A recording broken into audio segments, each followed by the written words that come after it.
What's going on? I am Nando. And I'm a DJ. And I'm, this is an introduction, the part where we introduce ourselves. So this, names get said, and so people know everyone is talking. Yes, of course. So I should say my name now. Yes, that would be the normal thing to do. That's what one does here. So I suppose I should say that I'm Diggins. And this is Mostly Nitpicking, a podcast where every week we pick apart a piece of pop culture by looking exclusively at the details. Woohoo! Woo! I really thought Diggins was going to come in with and the gee willikers, I'm Diggins. See, I thought Diggins was going to... Yeah. See, I didn't do that one because I thought I was passing it up to you, but yours was even better, so applause to you. The only way I would have changed yours, not to do some Monday morning quarterbacking, but you do the whole thing in like Tom Hanks like muttering whatever, and then when you say your name, it's really Italian for no reason. Like, and it's like, what is your accent then, sir? You're right. It's Diggins. I should have done that. He's just it tricked me so much into just being like, what's he doing? What's going on here? And every time he didn't say the name for a while, it was like, did he ever do an accent? Did I forget? And then it's like, no, he used to, but it really helps when the name's happening. Yeah, we are here to talk about the second worst Tom Hanks accent in movies this year. Absurdly so, because the man just can't help himself. Banner year for wild Tom Hanks performances. Tom Hanks is like, listen, I survived COVID. I want to see if there's some sort of like, career COVID where I can, like destroy my career. Let's see if I can survive that too. Maybe this is that COVID brain fog we've been hearing about. Oh my God, maybe the line was just like the line was like, I'm Geppetto and this is Pinocchio, and he turned it into like a 40-minute muttering rant that ends them saying, I'm Geppetto and this is Pinocchio. It's awful. We'll talk about it, but yeah, we will. Yeah, so we got to talk about this week. Number 2, part 2, The Empire Strikes Back of our Pinocchio saga, where we'll talk about this year's second Pinocchio movie. Wild. Before the GTT one at the end of the year. Will any of these be good? Who knows? I hope so. I can't imagine the next one won't be worse. That would be incredible if it was. I feel like not only is this the second weirdest worst Tom Hanks accent performance of the year, this is the second worst Pinocchio movie of the year so far. We'll get to it. Yeah, I know. I'm not convinced. Yeah, fair. That's fair.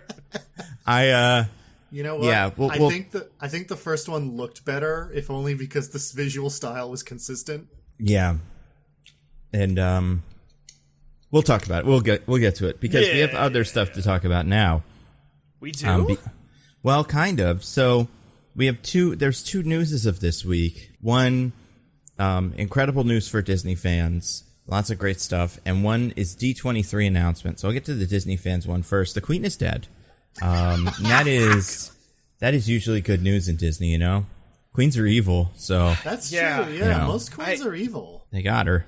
It's a bad especially because she was an evil stepmother, too, right, to Diana. Like, that is classic Disney moves. Well, she was a mother-in-law. Mother-in-law, sorry. I always get those confused. But yeah, similar enough. Evil adjacent mother. Yeah. I mean, listen, some people like the Queen, and it's sad when people die, unless they stink, and then I'm okay with it. Unless you're Irish. There's lots of reasons that people have given in the last couple of weeks why she wasn't a super cool person. Is everyone on this podcast of Irish descent? I guess so, yeah. I mean, maybe. I am, so... I am. All right, everybody, state your Irishness. Are you Irish, DJ? I mean, so I did like a 23andMe a number of years ago, and I got the whole... The government has your DNA now. Damn. Well, that was already true, so I fell in for a penny and for a pound. So it came with the whole block of, like, Western Europe, particularly... like England, Ireland, Scotland, like, oh, you're all in there. You're like totally mushed in. So there's probably a percentage of Irish in me. The Chapman alone is like some kind of Scottish, English, whatever. But like, I don't identify with that. Like, much like Robert Zemeckis, I'm American, goddammit, and I will let you know it. So I guess that means I hate the Queen. I don't know. It's weird. Yeah, no, DJ, what we being fought a American whole war means. about this. We fought a whole war about not right. caring Very about clear. the British Right. monarchy. Yeah. So, you know, that's where I stand as an American. But how do you Irish potato heads feel about it? Wow. I mean, I've never been I love it. I've never been a huge fan because I don't like anything like that. But also, there was that one time that here's where my queeniness has always been. When I was a kid, I was like, that lady on all those plates in my grandma's house is interesting. Wonder what her deal is. People seem to care about her. Also, the plate situation in the next couple of weeks is going to be insane. So many commemorative plates. But then, so then I grew up, and then I was like, oh, I get it. She's like the queen, and she waves at people, and there's probably a bunch of other shit she's doing that's bad. And then they did that thing when they did the Olympics where she parachuted with James Bond in that little video, and I was like, that's pretty cool. And then, more bad stuff. And then, just recently, she did a video with Paddington, and I was like, this is too far. I don't like this, actually. This is stolen. You flew too close to the sun. Yeah, exactly. So, yeah, not a fan. I'm sure the Irishness I'm not a fan of either. I don't know too much about her relationship with Ireland not great, but like anything specific she did. I don't know that she personally did much. She was reigning through the entirety of the Troubles. Yeah, right. So that's not great. Yeah. And what about you, Diggins? Matters. Yes. Yeah. I am half Irish. Diggins is an Irish name. My dad told me a story once about how when he was a kid, his like aunt or someone or his grandma came to stay with them, and she went through their cabinets and threw out all of their English tea. I fucking love it. That's incredible. That's a damn story right there. Someone with conviction. Oh, I love that. So my family is very Irish, is the thing. So I'm allowed to be happy when the Queen dies, I guess. I mean, I wouldn't say I'm happy. It's more like I just don't care. You know? Yeah, same. I mean, there's part of me that she's a billionaire, right? So that's interesting. You don't see those kicking it every so often. Besides, like Steve Jobs, you know, they seem to live forever in a way that's because of all those kind of like blood transfusions from the young. Exactly. Yeah. So that's interesting, but I don't know. I mean, it's a huge week for England between that and all their weird power bill stuff, and it's a disaster over there. And I feel for anybody that has to deal with it. I am stealing this from Twitter, but I do respect the Queen for meeting Liz Truss and then immediately dying. Yeah, that's pretty good.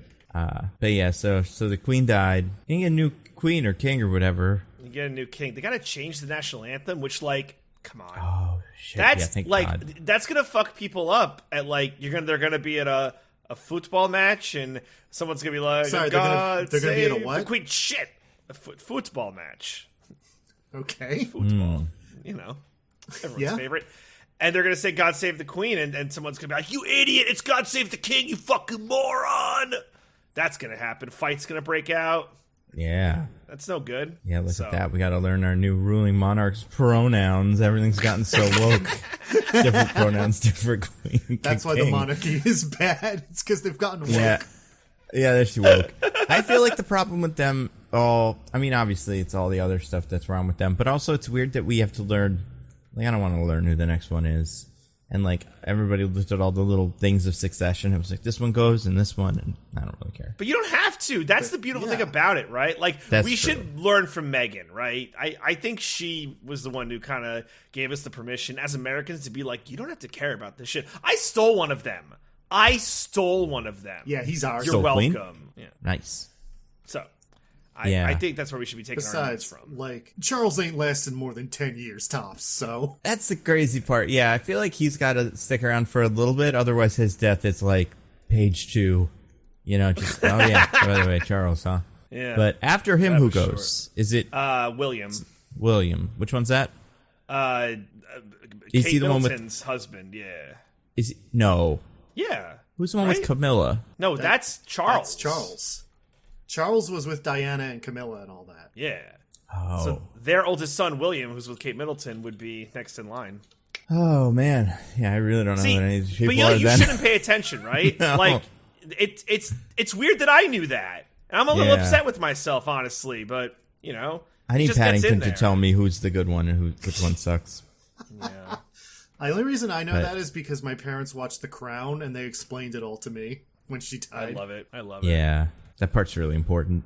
Also, you have to know everything as the person who knows everything on the podcast. That's like your job. That's true, especially history guy. I have repeatedly stated that I am actually the dumb one on this podcast. Okay, well, none of us agree with you, so, somehow makes you doubly wrong. And this didn't come up in the Kingsman movies, which is the only place I would learn who any of these people are. That's true. Good for them. Her head probably exploded in the first one, actually. Yeah, so right? They probably don't have a queen anymore. But, so I missed most of this stuff. They certainly weren't the Queensmen, am I right, fellers? No, they were not. Oh, my God. Now that's PC gone mad, if you ask me. When are they going to make that movie? It's time. Anyway, speaking of movies that they're making about queens. Yeah, there's some queens in the new phase. Marvel stuff. Yeah, Queen Ramonda or whatever her name is. We got to talk about D23 Expo, you guys. This is the other news of the day. I don't know, kind of. So they're making all kinds of stuff, you guys, and they told us all about it. All kinds of stuff. I'm just going to read most of it, and you guys stop me if you can think of something that matters a little bit. Okay, I love this. Or how about this? Before that, do you have anything stand out as interesting, or is there any news that you actually saw that you kind of want to talk about? I mean, I have something for a personal reason, but I don't know if it's interesting. I mean, whatever. Disney's getting into the Magic the Gathering game, and I'm like, oh man, who is this for? I think it's a weird choice. Are they just trying to get money? Is it for me? I don't know. Magic the Gathering game? It's called Disney Lorcana, and it's a trading card game, and it's like a Magic the Gathering, Yu-Gi-Oh, Pokemon, whatever style game, but like with Disney stuff. They definitely have the IP for it, but it's like, who's this for? Will it be good? I want it. I'm gonna start playing this fucking All right, cool. We'll all get in on it. I love it. Let's do Arcana I love it. or whatever. Lorcana. When does it come out? Is it out now? Nah, it's coming out next year. Yeah, it's being done by the people who made Villainous. If you've ever played Villainous, a game that again, people it's just because like. Disney has the IP. Yeah. So I think it's weird. Like, super weird. They'll make money off it, I guess, but is Disney now just going to get into every lane and yes. we're hurtling toward the just like there. All right, cool. DJ, they are on track to become America's only media company. All right. I mean, we're talking about it. It'll provide us content for decades to come. So we're beneficiaries, right? Once they have consolidated all media behind them, it will become high treason to speak ill of the mouse and all his friends. Oh, that's a good point. Well, that's already true in our household, so I think we're ahead of the curve on that one. Yeah. So that seems fun, Lorcana. Diggins, do you have any interesting stuff? I didn't see pretty much anything that came out of D23, so I am, as a fresh babe, newborn on a spring day. Great. So I'm going to just read you. I have a list from Deadline. It's kind of all the stuff. It's out of order. It's grouped by the media, so television, movies, whatever. So I'm gonna try to kind of organize into the order it was presented. Which there's Disney live action I think came first. So there's a couple things there. We got a teaser for The Little Mermaid. I don't know if either guys see that. It's gonna be bad, right? Yeah. If it's any indication from Pinocchio, I can't imagine they're gonna do a good job at one of these. I did see this actually. Yeah, the trailer looks bad, but also I kind of don't want to say that because a bunch of people don't like it because they're racist. I don't give a shit anymore. But that's not I've given up on that. I'm right. I'm listen, I'm not racist about it, but also it looks really dull and boring like all the rest of these. Content of the character, not the color of the whatever. Just total content. It looks like dog shit. Just a blanket disclaimer. We think it looks bad because the color grading is bad. She doesn't even look underwater. It looks like it'll just be a boring retread of the original with all the heart taken out like all of these. The fact that she's black, totally fine. Yeah, I mean, it's going to be something. I don't know much about the cast. I don't know who plays the seagull in that one. I hope it's the seagull from this one. There's some continuity. Same seagull. Isn't the seagull going to be Aquafina? Oh, wait, no. Really? Love it. I feel like I learned that from you guys. Yeah, that sounds like what it would be. Probably something I read and didn't remember. Yeah, sounds like something I would do. I don't know anybody else that's in it. I haven't paid any attention to this. I don't know. You know what? Isn't the main one Melissa McCarthy, the big Ursula? I think. And people were like, it should be one of 3 other people, and then they were like, no, it's not though. People wanted Lizzo. People wanted a real drag queen. I forget who else what people wanted, but Melissa McCarthy instead, so Wow. Thrilled. I mean, that's not on the top 5 of like why I think this movie will be bad. The other thing that blows my mind about this movie, and I didn't think we'd be this much in The Little Mermaid, but it totally makes sense. It looks fucking expensive, but it will be so bad. So it's the worst of both somehow, which I think is just like good for you guys, Disney. You did it. Well, made an expensive bad movie. Fortunately, Disney hasn't made any other expensive bad movies recently that we may or may not be talking about. Yeah. I think the one thing for me that's kind of the through line in a lot of these, because I would say the best Disney live action remake, live action air quotes obviously, is probably Jungle Book for me. The one that works the most as its own kind of thing. And then maybe like, honestly, I didn't hate Dumbo compared to some of the rest of these, but I feel like when you remake these ones that are good movies on their own, like, you know, pretty much everything from like 1985 plus like forward, it's usually just worse. And there's sometimes if you make them, there's like a little bit of an opportunity with like Cinderella to be like, let's make the story a little better, because the story wasn't very good. But this is another one of those modern ones, so it probably won't be very good. I don't know. Nope. What is it with underwater movies these days, though? There's way too many of them, right? I guess we have better technology to kind of, you know, make it look somewhat passable. We're like, yeah, let's go for it. You wouldn't know that from this trailer. I don't know why. I know.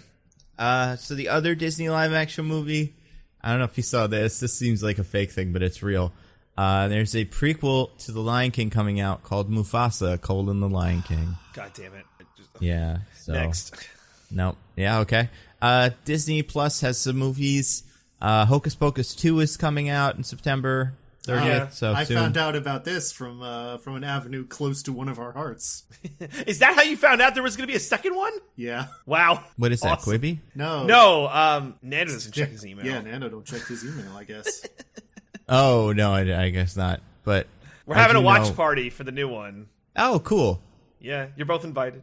Yeah, I really do not check my email. Well, like Michelle's like a huge Hocus Pocus head. Like the first one is one of her favorite movies. Yeah, didn't we watch at your house not too long ago? I feel like it was on the last time I was over. Probably, maybe two times ago. It's a real thing. The last pre-COVID Halloween, I think we did that. Yeah, I remember that. Yeah.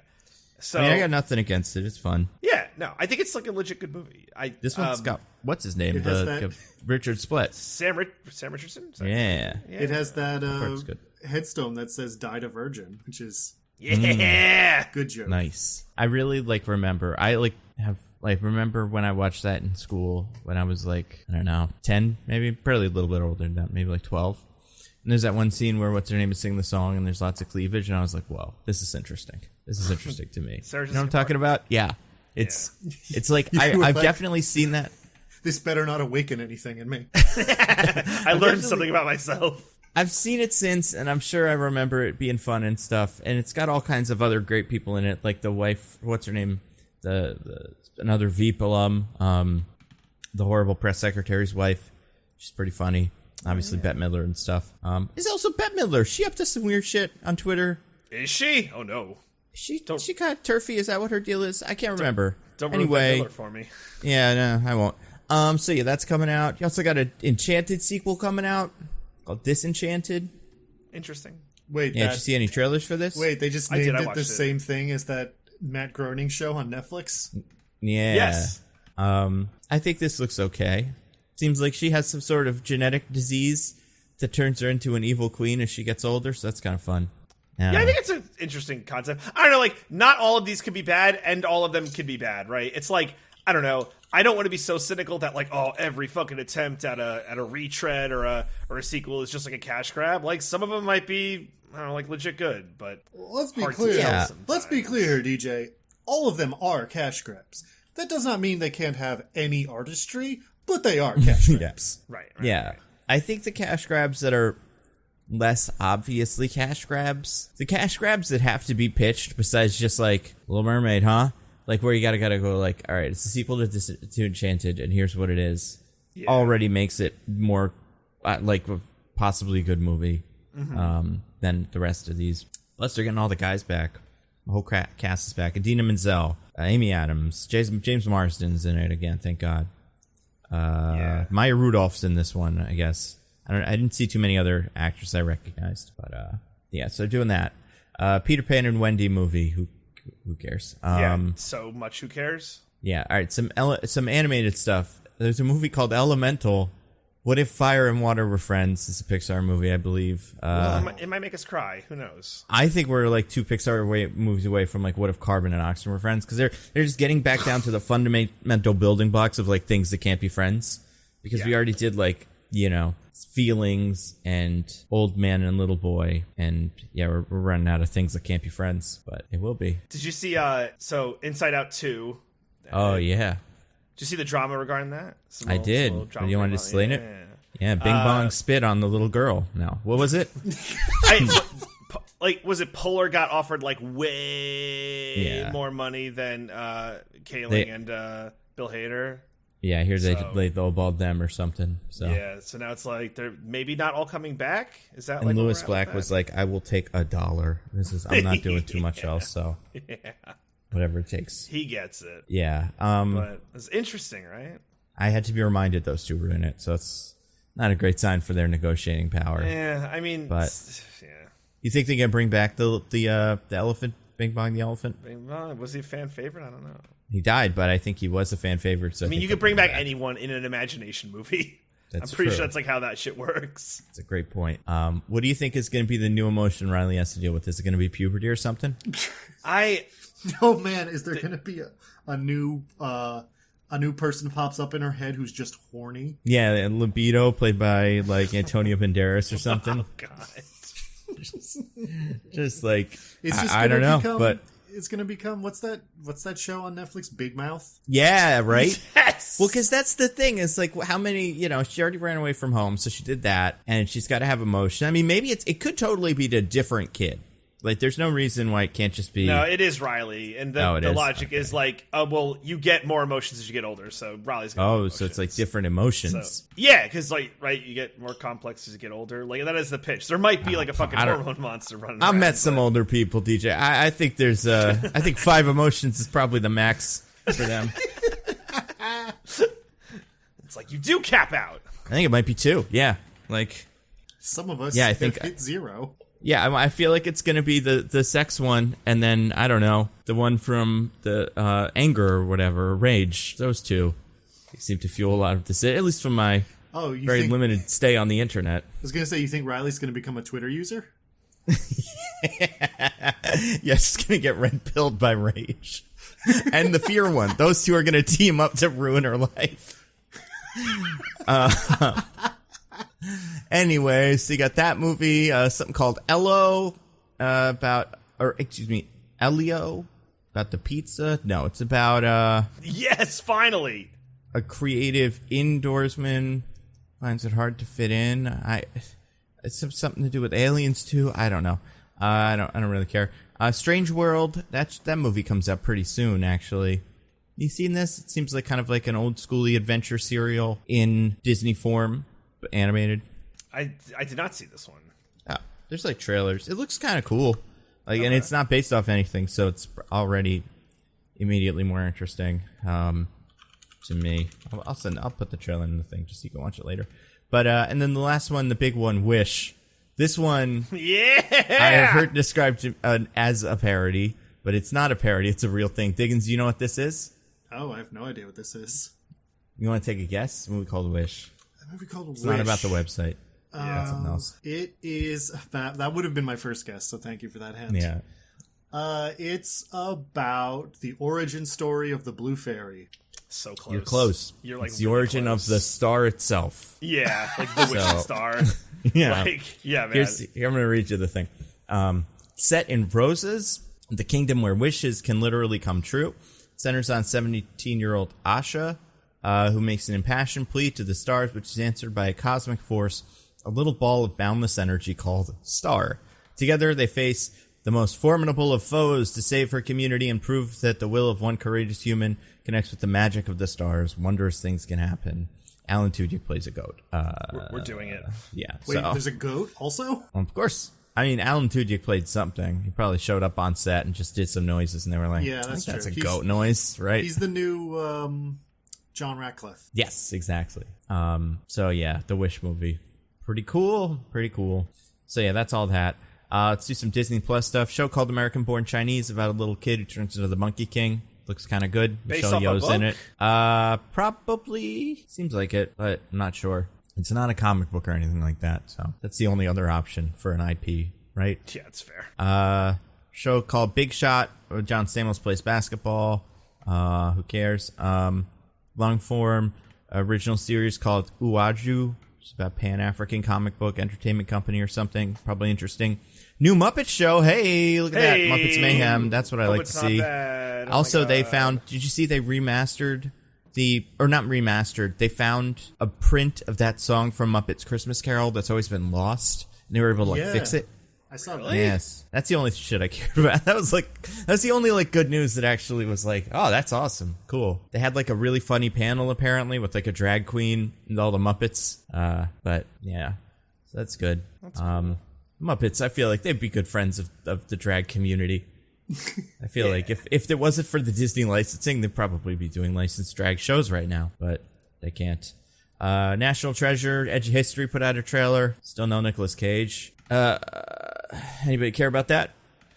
No. Not without Nick Cage. There's another cameo. Not Nicolas Cage is in it, right? Yeah. Oh yeah. Harvey. Is it Harvey Keitel? No. What's it? Was he in those? The guy who's just nerdy assistant. Riley. I know the character's name is the, Riley. I have no idea what the actor's name is. The cop was in the new trailer, the one that was pursuing him in the first movie. That's who I thought you were talking about. But Riley is also in it. You're right about that. Yeah, no, that's right. I think we knew that before. I don't know if we knew the cop was in it, but that was something that I saw in this trailer, and I was like, oh yeah, that guy. I know he's in it. And I kept going that's not John Voight. Who is it? Right. Yeah. John Voight's speaking of his anger and fear face monsters hormone monsters taking over his brain. Yeah. So this show is good. What do you think? Nick Cage shows up in the last episode with a big scroll or something. I can't believe it's a goddamn show. It's not like a movie. Yeah. Why everything's show? I don't know. Whatever. I mean, maybe this is so they can make a movie, so they can still make National Treasure 3 someday, and this is a spin-off show. I guess. Because that IP is probably something that's valuable as a movie in other countries. They're like, oh yeah, National Treasure. Yeah. Okay. We got something called Prom Pact. Don't know what that is. Something called Proud Family gets a second season of its show. The Santa Clauses. Okay. Oh my god, I watched the trailer for this shit, bro. So Diggins, do you know what this is? I heard that there was going to be a new Tim Allen Santa Claus thing. Is he going to be murdered by someone now? It's unclear. He's retiring or something, but maybe he's also being poisoned by one of his elves. Who knows? But the trailer for this just showed what the gimmick of the movie. It seems like it's going to be he is auditioning other Santa Clauses. You want to take a guess? You'll never get it.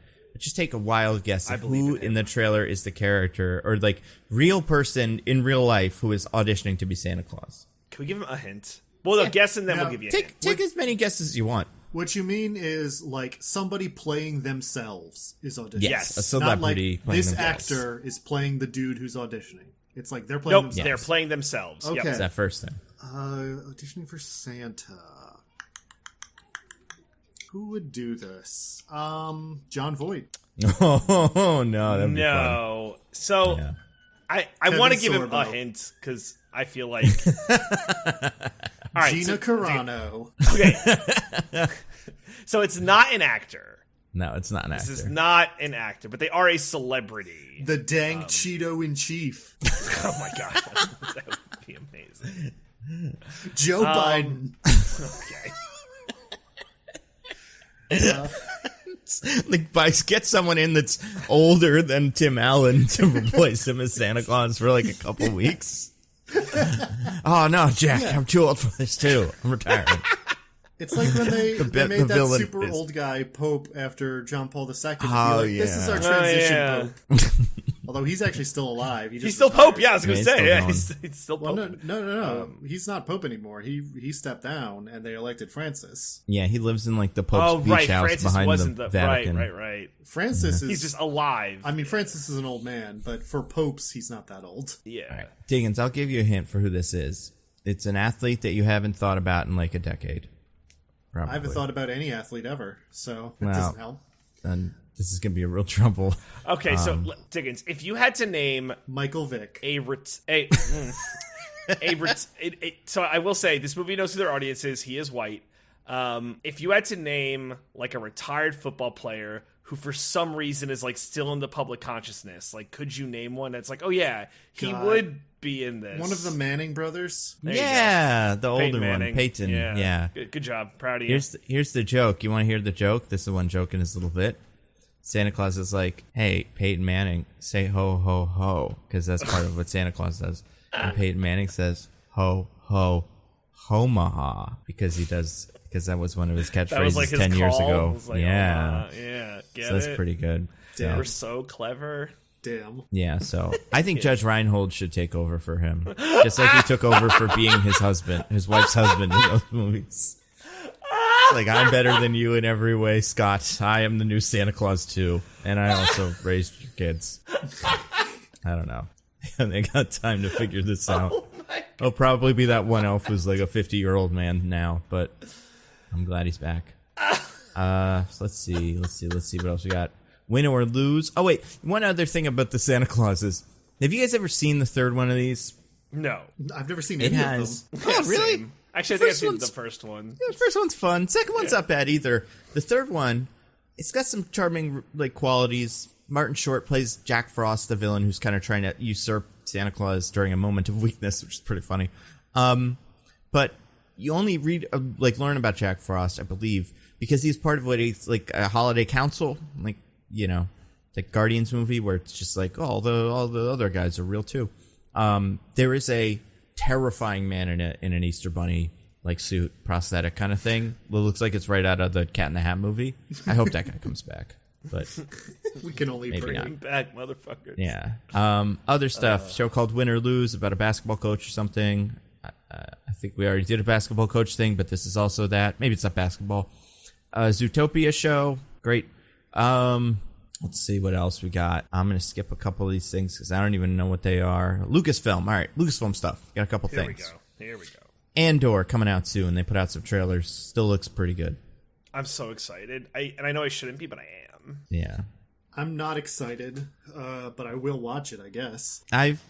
I'm sure you're not excited. I understand that.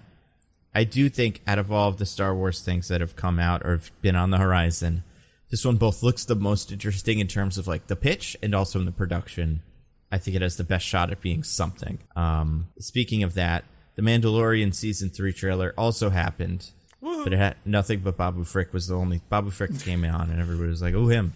But a friend of mine said everyone's favorite Rise of Skywalker character is going to be in the next season of The Mandalorian. And for a brief shining moment, I thought they were bringing back the Slug. Claude, yeah, no. Yeah. Babu Frick is right up there in terms of what they call glub shitto territory, where he's like a guy whose name you kind of recognize and there's nothing interesting about him. So he's back, baby. My favorite glub shitto trailer is God, what's his name? Salacious Crumb. That's a good one. There was a tree full of salacious crumbs, so that was part of it. I remember that in the Mandalorian trailer. It's a good one. DJ, do you have a favorite glub shitto? I don't. I'm sorry. I feel like I like Max Rebo, but that's not even that good of a name for Glub Shitto. That's just like a normal human name. I love Max Rebo too, and I think it's bullshit that Boba Fett never said hi during his show. Yeah, it's weird. It's really weird. I think my favorite Glub Shitto, I don't know if this counts. I just like Dengar. I like the idea that there's all the weird like droids and stuff that are on the evil, like bounty hunter team, and then just some guy. He's just like a guy. That is in like fun. a bunch of clothes, but like you're like, how'd you get in here, buddy? I do like that.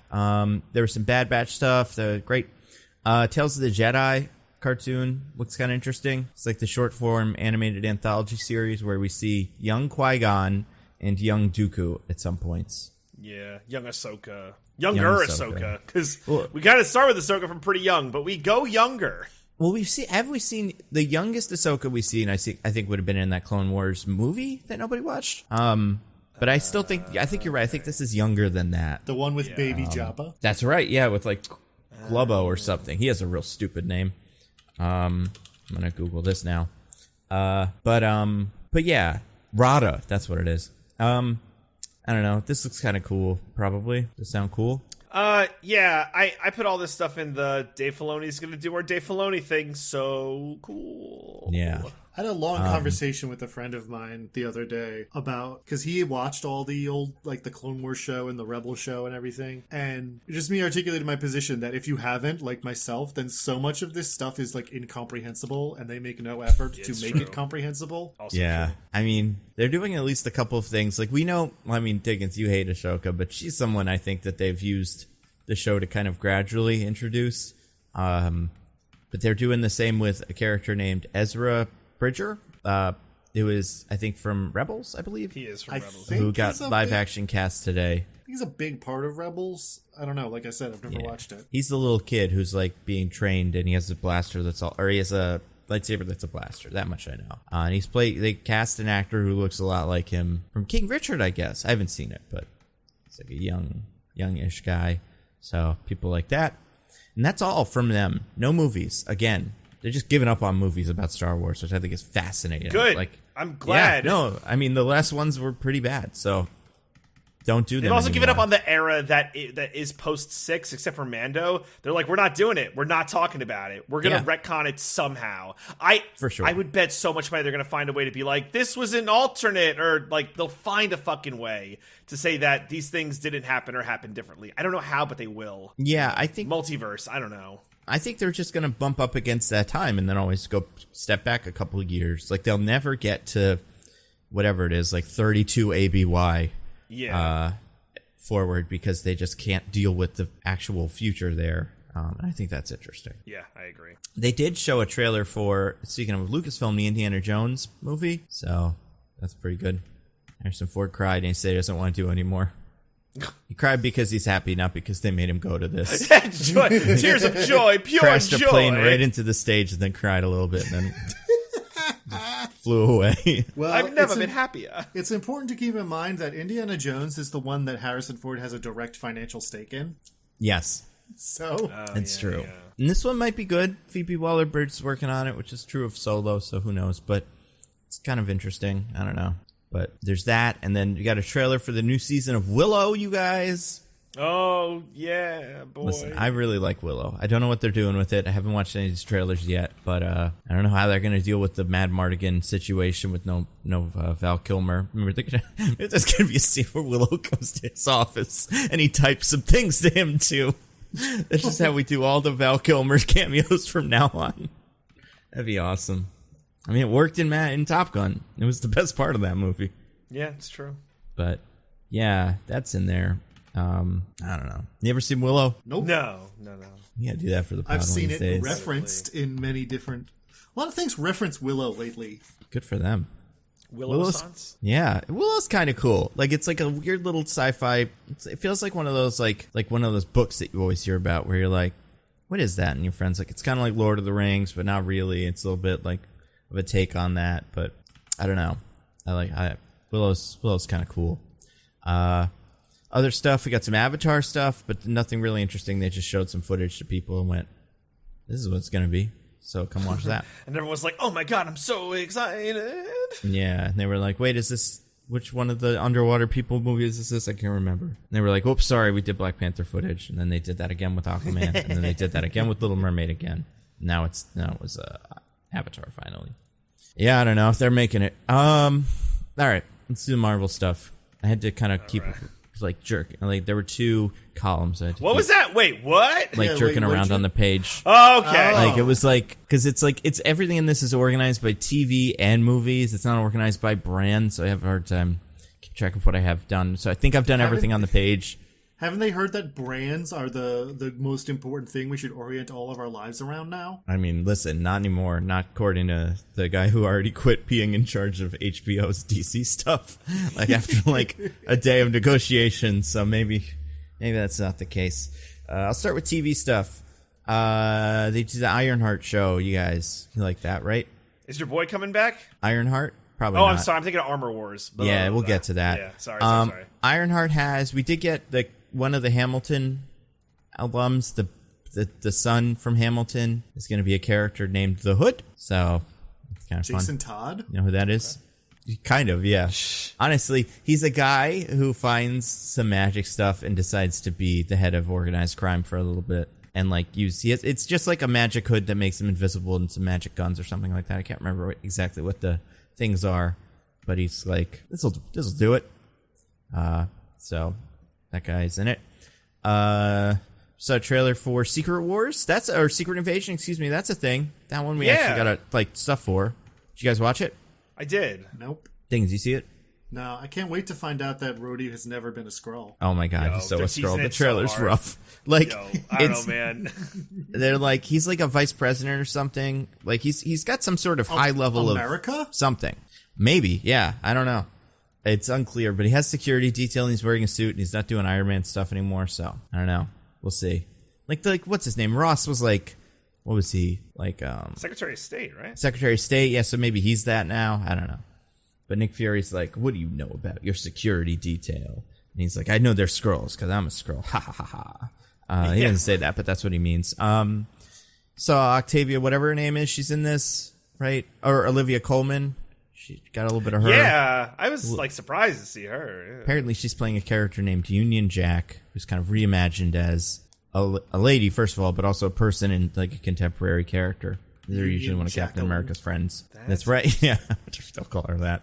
You got Emilia Clarke was in this one. That's fun. So pretty great stuff. We saw a little bit of Armor Wars. We learned that Secret Invasion's going to dovetail into Armor Wars, but they couldn't say what it's about because it's about evil Don Cheadle stealing some Iron Man suits and going into space or something, and then Ironheart has to go find him or something like that. But like I said, they can't tell us that until we watch Secret Invasion. So is your boy going to be in it? I don't know. I'm like back when it seemed like it was a show about the Armor Wars, like just that story where it's like Justin Hammer steals some Iron Man tech and sells it to all the countries, then like I was like, yeah, he's probably in that. But now if it's like they have to deal with the Skrulls having fancy Iron Man technology, I don't know, maybe not. It just feels like I'm kind of confused about how the Secret Invasion thing is going to work when the Skrulls are the good guys in the MCU. So it seems like the way it's going to work is there's other Skrulls that are the bad guys also. Yeah, not all Skrulls are good. # not all Skrulls. Yeah, they're not a monolith. The Skrulls are not a monolith. They're actually a bunch of... Right. It's a very diverse coalition of... I apologize. I'm going to take some time to learn and to reflect. Yeah. Yeah. Skrullos is a big place, okay? And, but yeah, this is Evil Ones led by a guy from some show I haven't seen. I think he's from the fancy... what's the one? Downton Abbey or something? Bridgerton? No, I think it's Downton Abbey. It's because there's the Bridgerton guy who they thought was in this by accident. It was in a press release. The one who's really bad in the fucking Gray Man. But now I think this guy's from something else. But he is British and like, you know, handsome. So he's in one of them. So he's in that. I don't know. Probably be fine. But yeah, they'll just be bad Skrulls.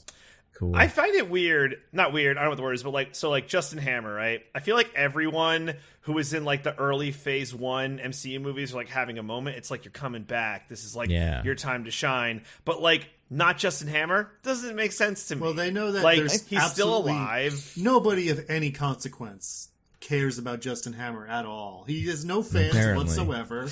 Yep. And so they discarded him as a character that nobody would want to see come back. I mean, that is probably the truth. But in reality, it does seem like Sam Rockwell like he's been asked if he wants to do more of these, and he's like, yeah, probably. If they give me money, I'll do them. So I feel like that's all it takes usually for these guys to come back. As long as they're not like, I'll never do one again because I'm Hugo Weaving and I'm too good for this shit. Mm-hmm. Anyway, you know, now I'm gonna do, what does he make movies of these days? Make some weird ones. But like, yeah, they've got everybody coming back this year. Yeah. We'll get to one of them. It was a little bit later, right. But I think he'll show up eventually. But I did expect it would, and it still could be this, and it could be Thunderbolt still, but we haven't found that out. We got Loki's making another season of Loki. This one's got Wayman from Everywhere Everything. Oh my god, that was a burp. That was me going crazy when I pronounced it. But yeah, he's in there as some sort of TVA agent, so that's fun, I guess. They're trying to import good multiverse stuff into their multiverse project. I mean, that would be cool though if he came in as like, I'm from another multiverse, I'm a different guy, and he was just playing his Everything Everywhere All at Once character. That would be sick. Like, they could do it. This is the show where it would make sense. They probably won't. It's probably just he's an agent. But I hope he gets to do some cool martial arts stuff, because that was cool. Did he really do all that in Everything Everywhere?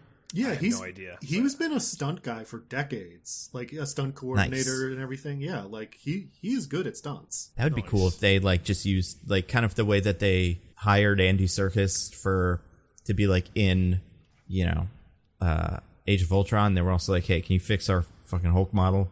It looks weird. We want it to be cool because you seem to know how to do this, and you have a whole production company for it. Yeah. Not that the Hulk was bad before that, because the Avengers Hulk's pretty good. I think it was more with Ultron was what they were kind of looking for, help with like doing, you know, the ping pong ball suit stuff. But anyway, yeah, I would like one of these to have good martial arts. Speaking of martial arts, we get 2 of these. Echo, we got more Echo stuff, you guys. I couldn't possibly be less excited.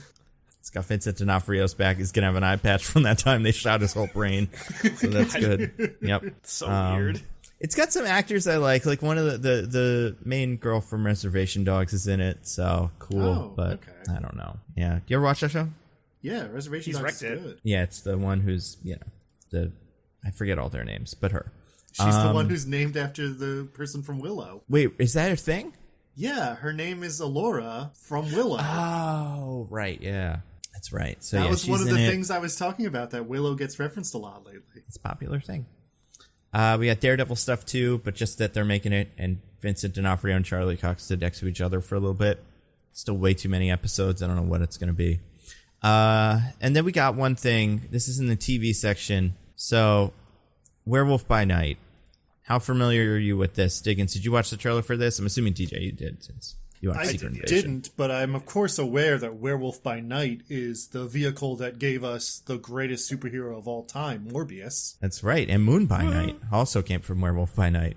So, a lot of good stuff. Wait, so you really haven't seen this? Do you know anything about this, Diggins? I heard that it's, I heard like stylistically what it is. I haven't seen it. Yeah, it's pretty, I think, not like it'll be up your alley, but it's definitely the thing that if you watched all these, you'd be like, yeah, that one looks different. It's got a grindhousey feel.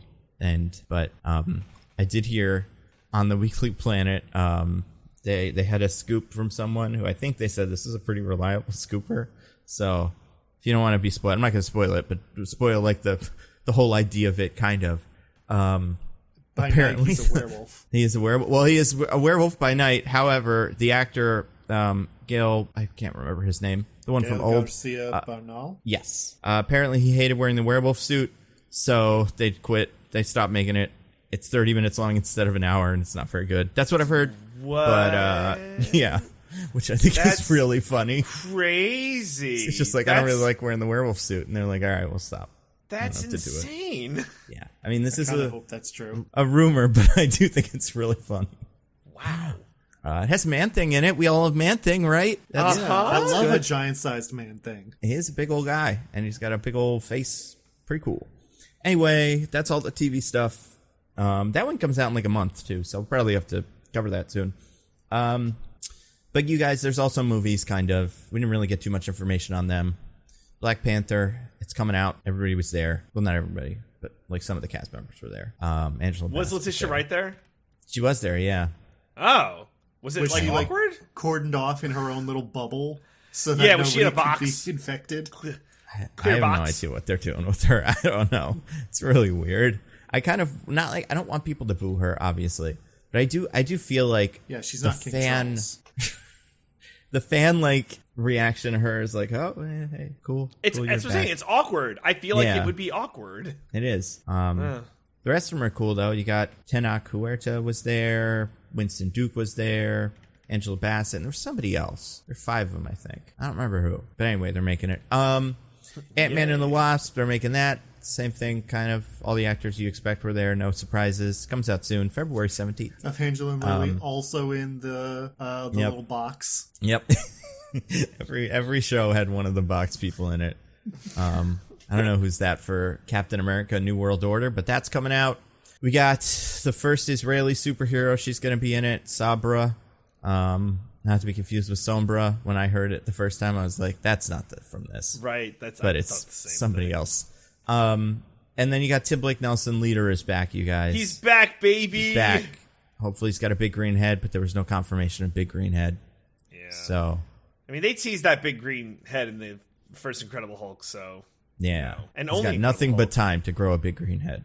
Yeah. What do you think this movie's going to be? Any good? I don't know. I can't judge these movies anymore. I feel like really this phase of Marvel has just been so bleh. Oh yeah, have you watched Thor yet? Since it's on Disney Plus. No, get into it.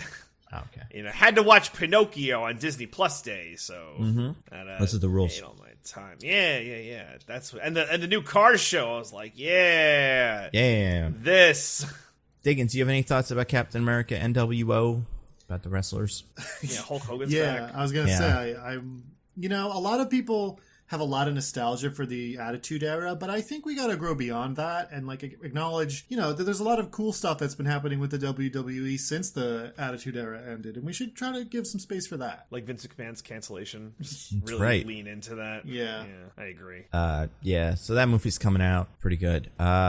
They put all the people on stage. There was no Bucky. Bucky was not out for that one, I don't believe. I want to say it was. Here's who they got for this. This is kind of interesting, actually. Falcon is back, obviously. His friend from War. Do you remember the character who's like, I can't remember his name. The other Falcon. Oh, yeah. From the show that happened. Yeah. I want to say it's something Torres. I can't remember the character's name. But he's the character that takes up the mantle of Falcon after Falcon becomes Captain America. So he's back. He's back, baby? He's back, baby. They got Carl Lumbly is back, who played the old one. Isaiah Bradley back. And then, Tim Blake's back, baby. So cool. It's all great. Fantastic Four. They're making it. It's like the 8th time they've just said that, pretty much. But they did say Matt Shakman is directing, the guy who made WandaVision and A Lot of Always Sunny. I think that's the right choice for that, probably. But no casting so far. Movie comes out in about 2 years, which they should probably tell us who's in it, because I don't know. Because it feels like. Well, because you need to know. I feel like this is like your hobby horse now, and like because it's your job. Like I'm get curious. It. It's just funny. You know? I don't know. It's like they're giving the middle finger to you and all the other YouTubers who have like. And I mean, not casting Justin Hammer in some of these is also that, but yeah, that's true. I think the one thing about it that's a little strange to me is like what I'm betting happens. I'm surprised not that they didn't announce the Fantastic Four, but they didn't announce Doom. I feel like the Doom casting's gonna come out soon if he maybe makes an appearance in some future movie soon, very soon. So I don't know what they're doing with that, but that'll get leaked probably.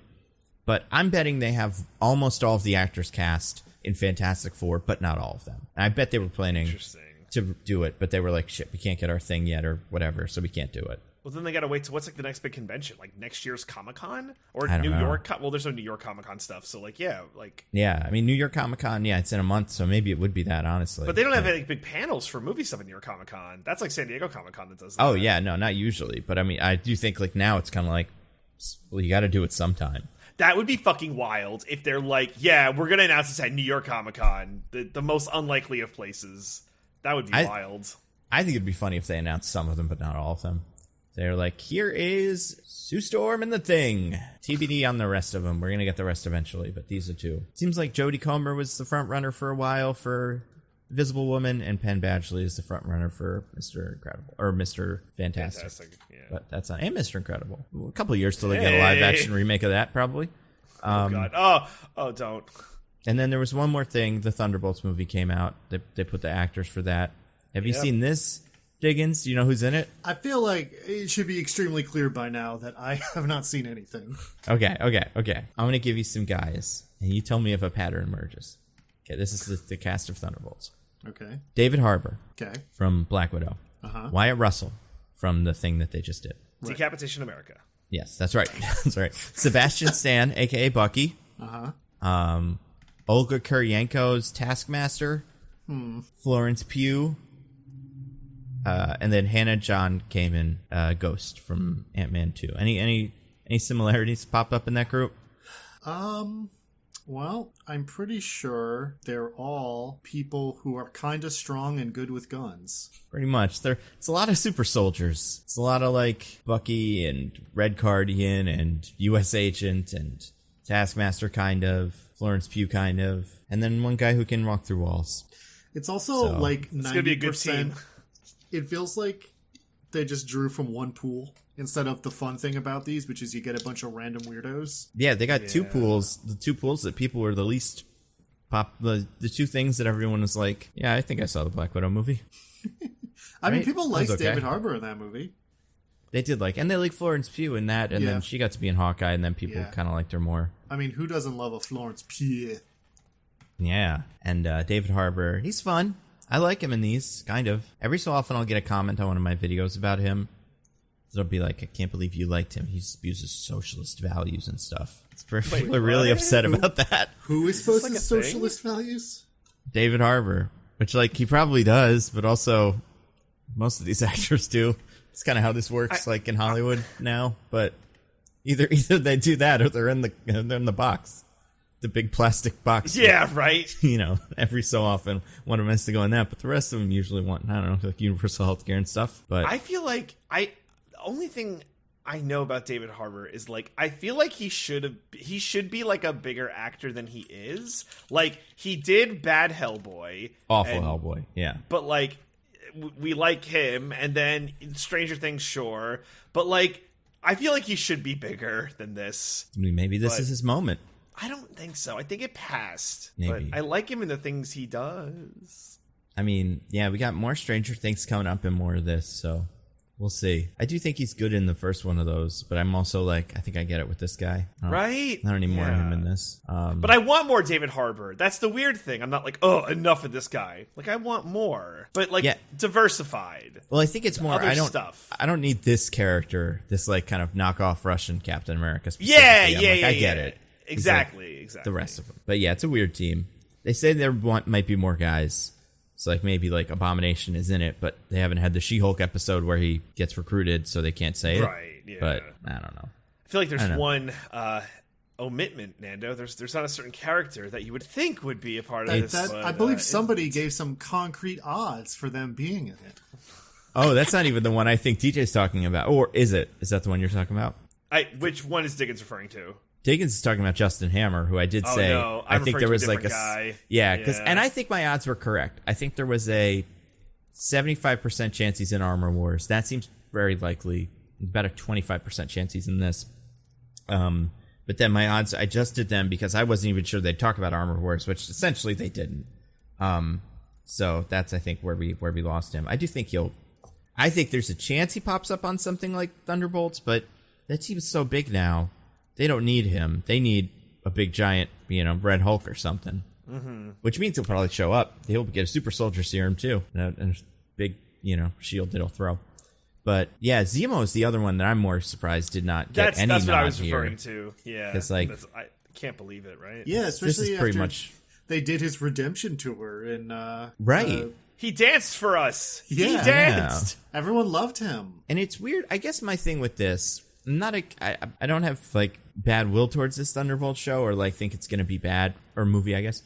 But I'm just don't know what it is because it's either the Suicide Squad or villains masquerading as heroes, but it doesn't seem to be either of those things because all of the characters in the current incarnation of the Thunderbolts are mostly good guys. I mean, I guess Ghost was still a villain and Taskmaster. This version is just a puppet, basically, right? Yeah. So it's so boring. Oh, my God. So, yeah, it's pretty much just Ghost was left off as, unambiguously a villain. And even then, she was kind of more of a tragic character in that movie. Oh, yeah. I would say Ghost gets her redemption at the end of the movie. Michelle Pfeiffer gives her little yellow lines or whatever and turns her kind of pain off, and then she's like, oh cool, I don't have to do bad guy stuff anymore. Right. Yeah, so this feels like it's a fundamental misunderstanding of the concept. I would say they use the name Thunderbolts because it's more popular, but I feel like it's just some other team. I've been saying this for a while. There's a team called ForceWorks in Marvel Comics that was invented by the government.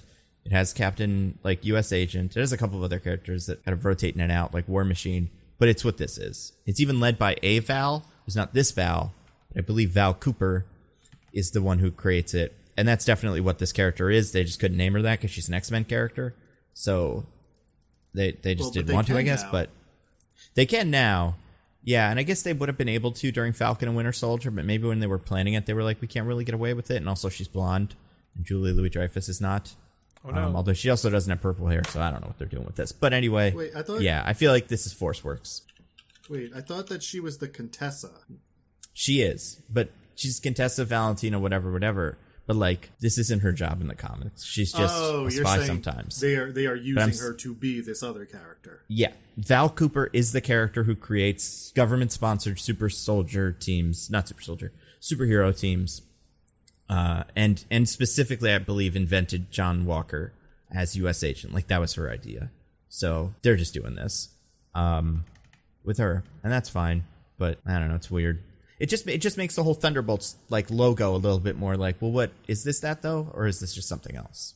And you're using a known name, which I feel like isn't even that big of a known name. No, not at all. Right? Because the questions I've been answering, I feel like, are, wait, what are the Thunderbolts? Suicide Squad? I'm like, no, it's a different thing.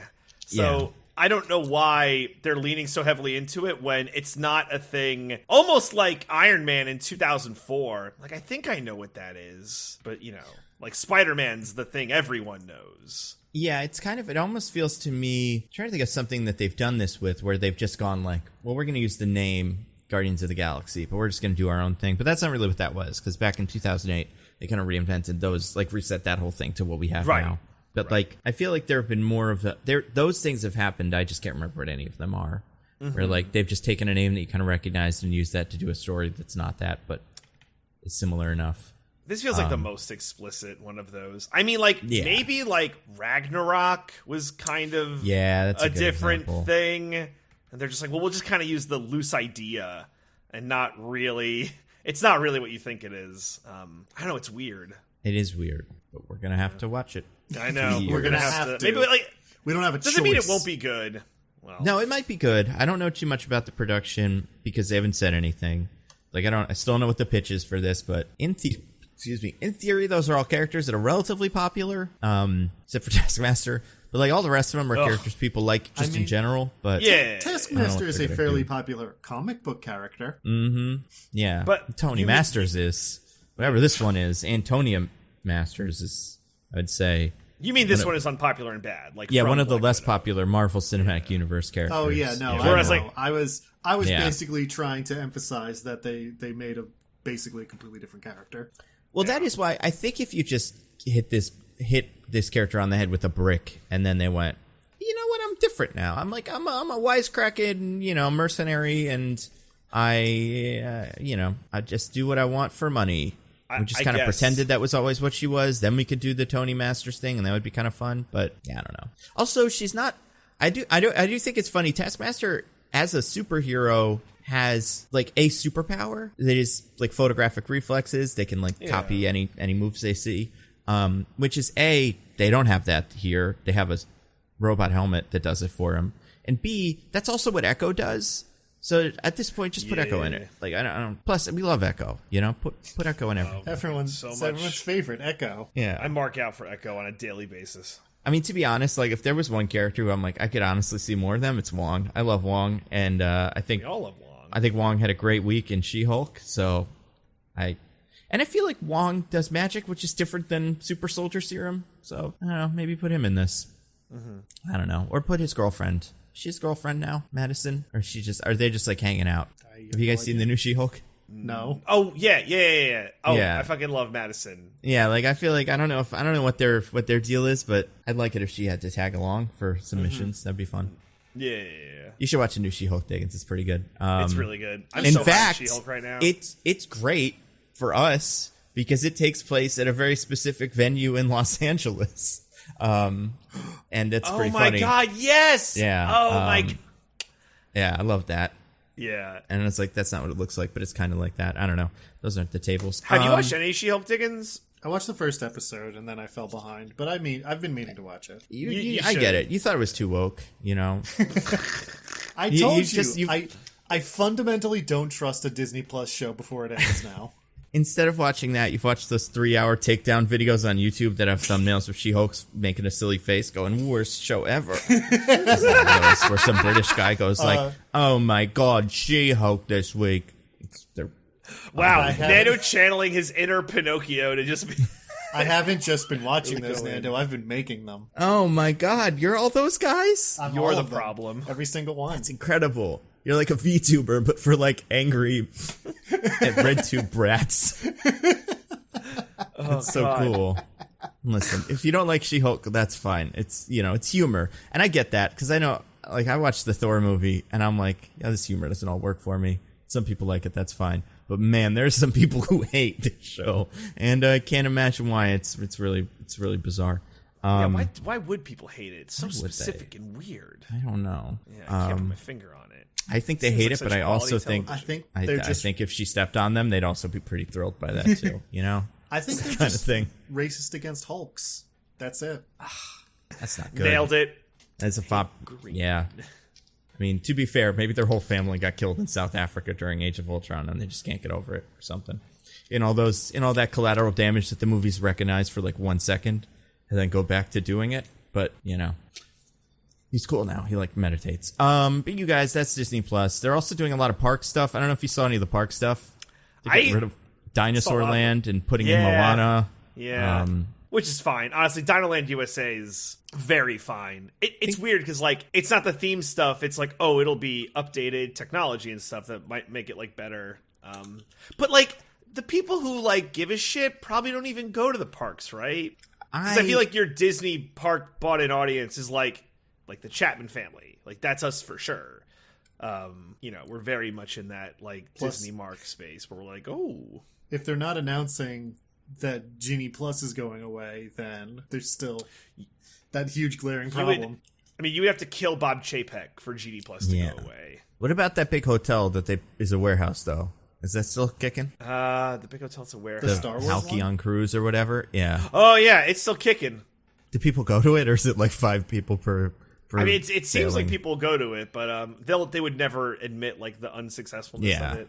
There was it was a blog post about someone was there was a fire alarm that went off and they had to exit through the maintenance exit, and then you go to the back of the building and you're this just destroys it so much. That's no fun. Yeah.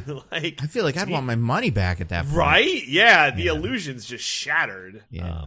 They got a Tiana's Bayou Adventure, the Princess Frog, that's getting a thing. That's just Splash Mountain. They're just changing the theme. Yeah, rebranding it. Unracisming it. Yeah. That's happening. I don't know. I'm gonna miss Briar Fox.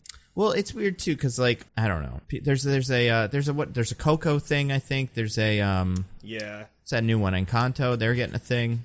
Yeah, that's possibly maybe what they call their blue sky ideas, which is 8 Imagineers came up with this, and we might do it. Weird to announce it at D23 though. Feels maybe it's a trial balloon, because they're it's going to be behind Big Thunder Mountain. They're just going to fucking carve up some more land, and they'll probably have to poison Ron DeSantis to make it happen. But they're going to do it. Yeah, or pay him. That's probably what they'll do. Probably just give him lots of money. That's so weird that happened. It's yeah, that is weird. I don't know. I feel like it's weird whenever they do things about movies that are kind of done. When they do I get why they're doing the Tiana, Splash Mountain, whatever it is, but something about it that's do people care about that movie? Why don't you just rush this into being Encanto while that's still kind of in the zeitgeist? But maybe this will make the movie happen more, and then they'll get a sequel or something. Well, we'll get the live action in however many years, right? Oh, yeah, that's true. I can't wait for them CGI frogs, baby.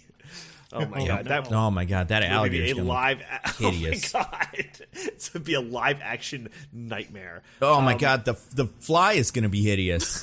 The one with all the missing teeth and stuff? Yeah, that's going to be rough. Oh, my God.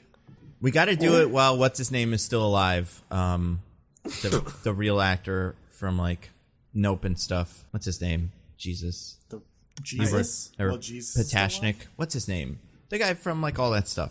He does the voice of the Keith David. Monster Man in this. Yeah, Keith David. We gotta do it while Keith David is alive so that we can cast somebody else and we can all get angry about it.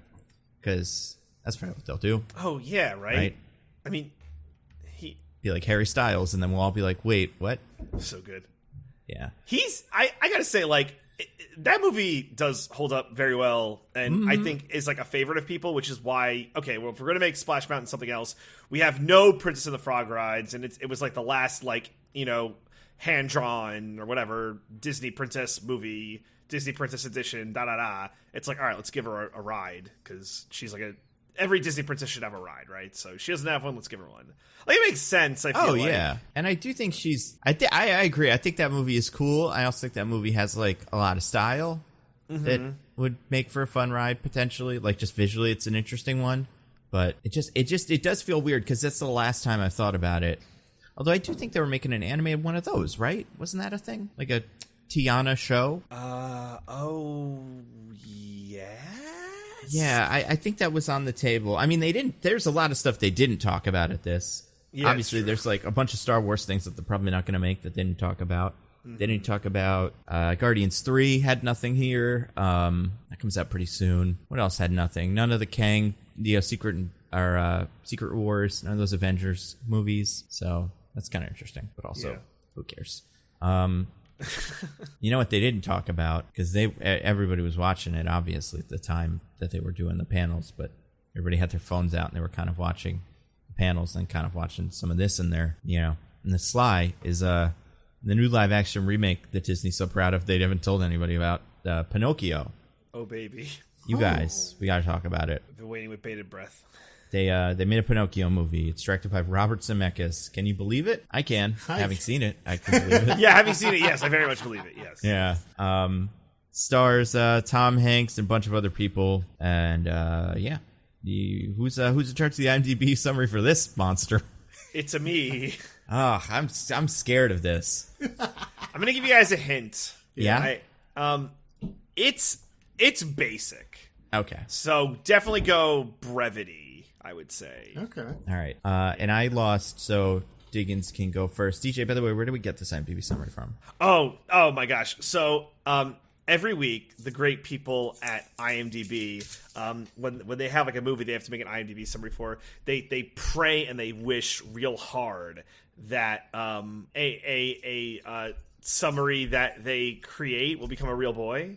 And they pray to the wishing star so hard, and then the wishing star shoots a laser beam that hits a window that hits the IMDb summary and makes it like a walking, talking IMDb summary, and it has to prove it's a real boy. So then they take that and they put it on the website. They upload it to the web, and it must go on an adventure to prove that it become a real boy and a real IMDb summary. Does that happen? That's up for the audience to decide. So I have the IMDb summary that was shot by a laser from a star, uploads the internet, and may or may not have become a real boy IMDb summary. Impossible to say. Impossible to say. We can't know. Even if they show us it does, we don't know. It might just be a metaphor of a summary. Right. Yeah, yeah, exactly. So Diggins, I want you to go first since I have the choice. Okay. In this reimagining of the Disney classic, a magical wooden puppet must prove himself. A magical wooden puppet brought to life by his maker's wish must prove himself to become a real boy. Nando? I'm going to say, I'm not too far from that. I'm going to say Pinocchio is a puppet brought to life by a wish. Wooden puppet brought to life by a wish, who goes on an adventure to become a real boy. You sons of bitches. Are we? We're both. You so like? bad. Was it actually about the cat or something? Can we mess it up? You both said the exact same bits of information that were in the in the summary. However, I'm gonna go with my gut here. I am going to give it to Diggins because he did not use any proper nouns. That's true. There are no proper nouns in this summary. Insane. I don't think we can question DJ's wisdom on this one. He's clearly perfectly correct. The fix is in. What was the real one? So a puppet is brought to life by a fairy. If either of you said fairy, he would have had it. But one of you said wish and the other said by Geppetto, whatever. Neither of you said fairy. Who assigns him to lead a virtuous life in order to become a real boy. So, you both had the brought to life become a real boy, but because Diggins didn't say Pinocchio, I feel like, Nando, you added too much information that wasn't there, so I am going to give it to Diggins. Insane. As controversial as that may be. Did she assign him to lead a virtuous life? Is that part of it? Yeah, she says he has to be brave and truthful and selfless. Yeah, I don't know. Yeah. I gotta go with it, though, Nando. I'm sorry, but I'm not sorry. I've been... This month and a half for me has been a disaster. Yeah, I'm definitely behind in the standings. You know, sometimes the universe has a way of correcting things, of making everything turn out the way it's supposed to, and I think that we should accept that. Yeah. I believe it. The courts have spoken, Nando. There oh is my God, no the special fraud. master's been assigned. I want a special master to review the IMDb summary. Yeah. That's a shame. So I have to explain what this fucking movie is. It's the Pinocchio movie, out of order, but it's that. That's what it is. Right? Worse and out of order. It's mostly in order, isn't it? No, they changed a bunch of things. The whole whale thing is in the end now, and like he goes to school before he gets tricked. They do a couple of things to make Pinocchio a little less of an asshole. Because I went back after I watched this to see what the old one was like. Because I was like, well, it can't end like that, and it doesn't. It ends even more wonkily. Yeah.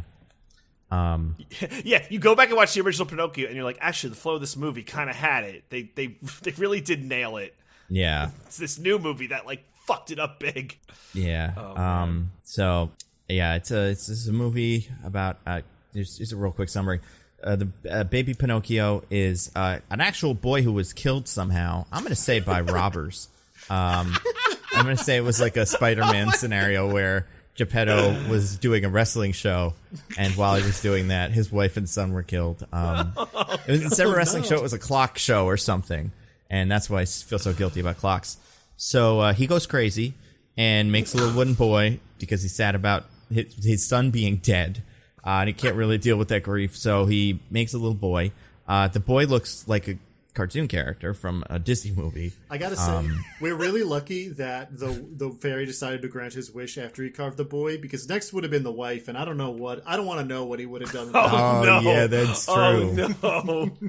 Yeah, the boy gets brought to life by a wish by the fairy. Also, Jiminy Cricket is there. Also, Jiminy Cricket is like narrating the movie like the Emperor's New Groove in this one, which is weird. He's doing that like, hey, it's me, Jiminy Cricket. Where will you be at the end of the movie? It fucking sucks. Geppetto is Tom Hanks, and he's got a mustache, and he looks like Colonel Sanders, and he sounds like Tom Hanks, who remembers every couple of lines that he's supposed to be Italian. And then he lives in squalor with a CGI cat and a CGI fish, and then Jiminy Cricket, who is, like we said, some sort of, I don't even know how to describe him, like southern-ish cricket, who's made his way into rural Italy, or I guess, like, I don't know what kind of where we are in Italy, but it's supposed to take place in Italy, right? Ostensibly. Yes, yeah, okay. I had that conversation. They mentioned they're going to Siena at one point. Okay, yeah. I mean, sure. Yeah, right. So then Pinocchio goes to school, and he gets kidnapped by perhaps the worst character in the history of movies. Now, at least. Everything about him is bad. What's his name? Honest Tom or something? Honest John. Honest John, the best part of the movie. Honest John. Yeah, Honest John is like, hey, don't go to school. And he's like, no, I do want to go to school. So he goes to school, and school kicks him out for some reason that we'll get to. It doesn't quite make sense. And then he goes to do Honest John stuff. And he goes to the puppet show to do the puppet show. He leaves that. And then he does the stuff where he smokes cigars, but he doesn't smoke cigars because it's a Disney movie now. So he can't do that. Looks at cigars, and he breaks glasses. I think breaks clocks. Feels really bad about that. No, he doesn't. He doesn't break them, but his friend breaks. Yeah. I'll talk about this later, but he doesn't do anything wrong in pretty much the entire movie. Yeah, exactly. He is a virtuous boy, as he was charged to be. So they do that whole thing. He gets like turned into a little bit of a donkey, but then not a donkey. And then while this is going on, Geppetto, his dad, is like, "Oh no, my boy Pinocchio never came home from school. He's probably dead." And then his seagull friend tells him that he's in a car or something. It's like he left in a carriage. He's going to the magic island whatever the fuck people think this island. Everybody seems to know what the island is. Like when Geppetto finds out, he's like, "Oh no, the island that turns kids into donkeys, whatever." So he goes to that. He sells all his clocks to buy a really bad boat, and I think he can sell at least one clock for a lot of money and buy a good boat. I was going to say, he could not have gotten much money for those clocks. Yeah. Like, which is contradicted by the beginning of the movie. A man comes in and he's like, I want to buy one of your clocks. I will pay any sum. I'll give you a blank check. I will pay you literally any amount of money for one of your clocks. So my thing with that is maybe the licensing on the clocks was a lot of money. So when he took that out of the equation, you didn't get that much back. That could do it. Yeah. So he goes to this. He gets in a boat and just fucking sails to see how it goes. Brings his cat and his fish. That's something from the cartoon, though, so sure. Gets eaten by a whale. That's even worse than a whale in this. And then Pinocchio finds him with Jiminy Cricket. They find him. And then there's a little bit of superhero stuff at the end. And then they walk away, and Jiminy Cricket salutes us. And then Pinocchio becomes a real boy because he saves Geppetto's life. And and then that's the finale. Who else is in there? Is there anybody I forgot? I think you got it. There's a little bit in the middle with the circus that's kind of weird, which we'll get into. We get some colorful characters there. And the fox pops up every so often, but it's not really much of him after the end. And then there's a specific guy who's doing a Jack Sparrow thing, stealing all the kids, so he's there. You mean but Luke Evans? I know, but he's not. Yeah, it's weird. And that's the movie. It kind of looks like the old movie every so often. You see a scene and you're like, oh yeah, that's the old movie. But not enough that it works, and it makes a lot of weird jokes, and it's too long. And that's the whole thing. It's called Pinocchio. Yeah. I think you crushed it. You crushed it. There's really not too much to it, especially if you've seen Pinocchio. It really is just like, take this scene, put this scene here, put this scene here, and then you got it. But DJ, or Diggins, as the winner, what did you think of Pinocchio? This movie's a nightmare. It's really bad, and it looks really bad, and it's like everything that's just a retread of the original is boring because it's a retread that they took all the heart out of, and everything they added that's new is insane. Like a young human girl ballerina pseudo love interest for Pinocchio.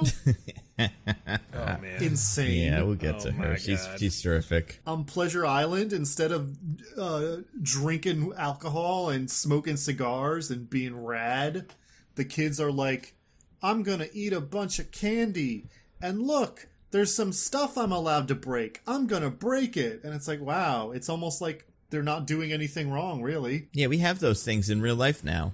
Like, those are like, that's like an escape room kind of thing where you go into a room with like a sledgehammer, just break a bunch of old TVs and shit. And it's like, for fun. I haven't done one, but Pinocchio was loving it. All those kids were digging it, so it's probably cool. And like, the central conceit of the original movie is that Pinocchio is not just really naive, he's also kind of a piece of shit. Like, yeah. He's like really mean at certain points, and he's like totally into the Pleasure Island stuff. He actually has to learn to be a good boy. In this one, he's been a good boy the whole time. He goes to school first and only doesn't do it because he gets kicked out. He is like, I don't think I want to go to Pleasure Island, but he gets peer pressured into it. When he's there, he's like, all this bad stuff seems bad and I don't want to do any of it. It's like, okay, so what is this kid learning? Nothing? Yeah.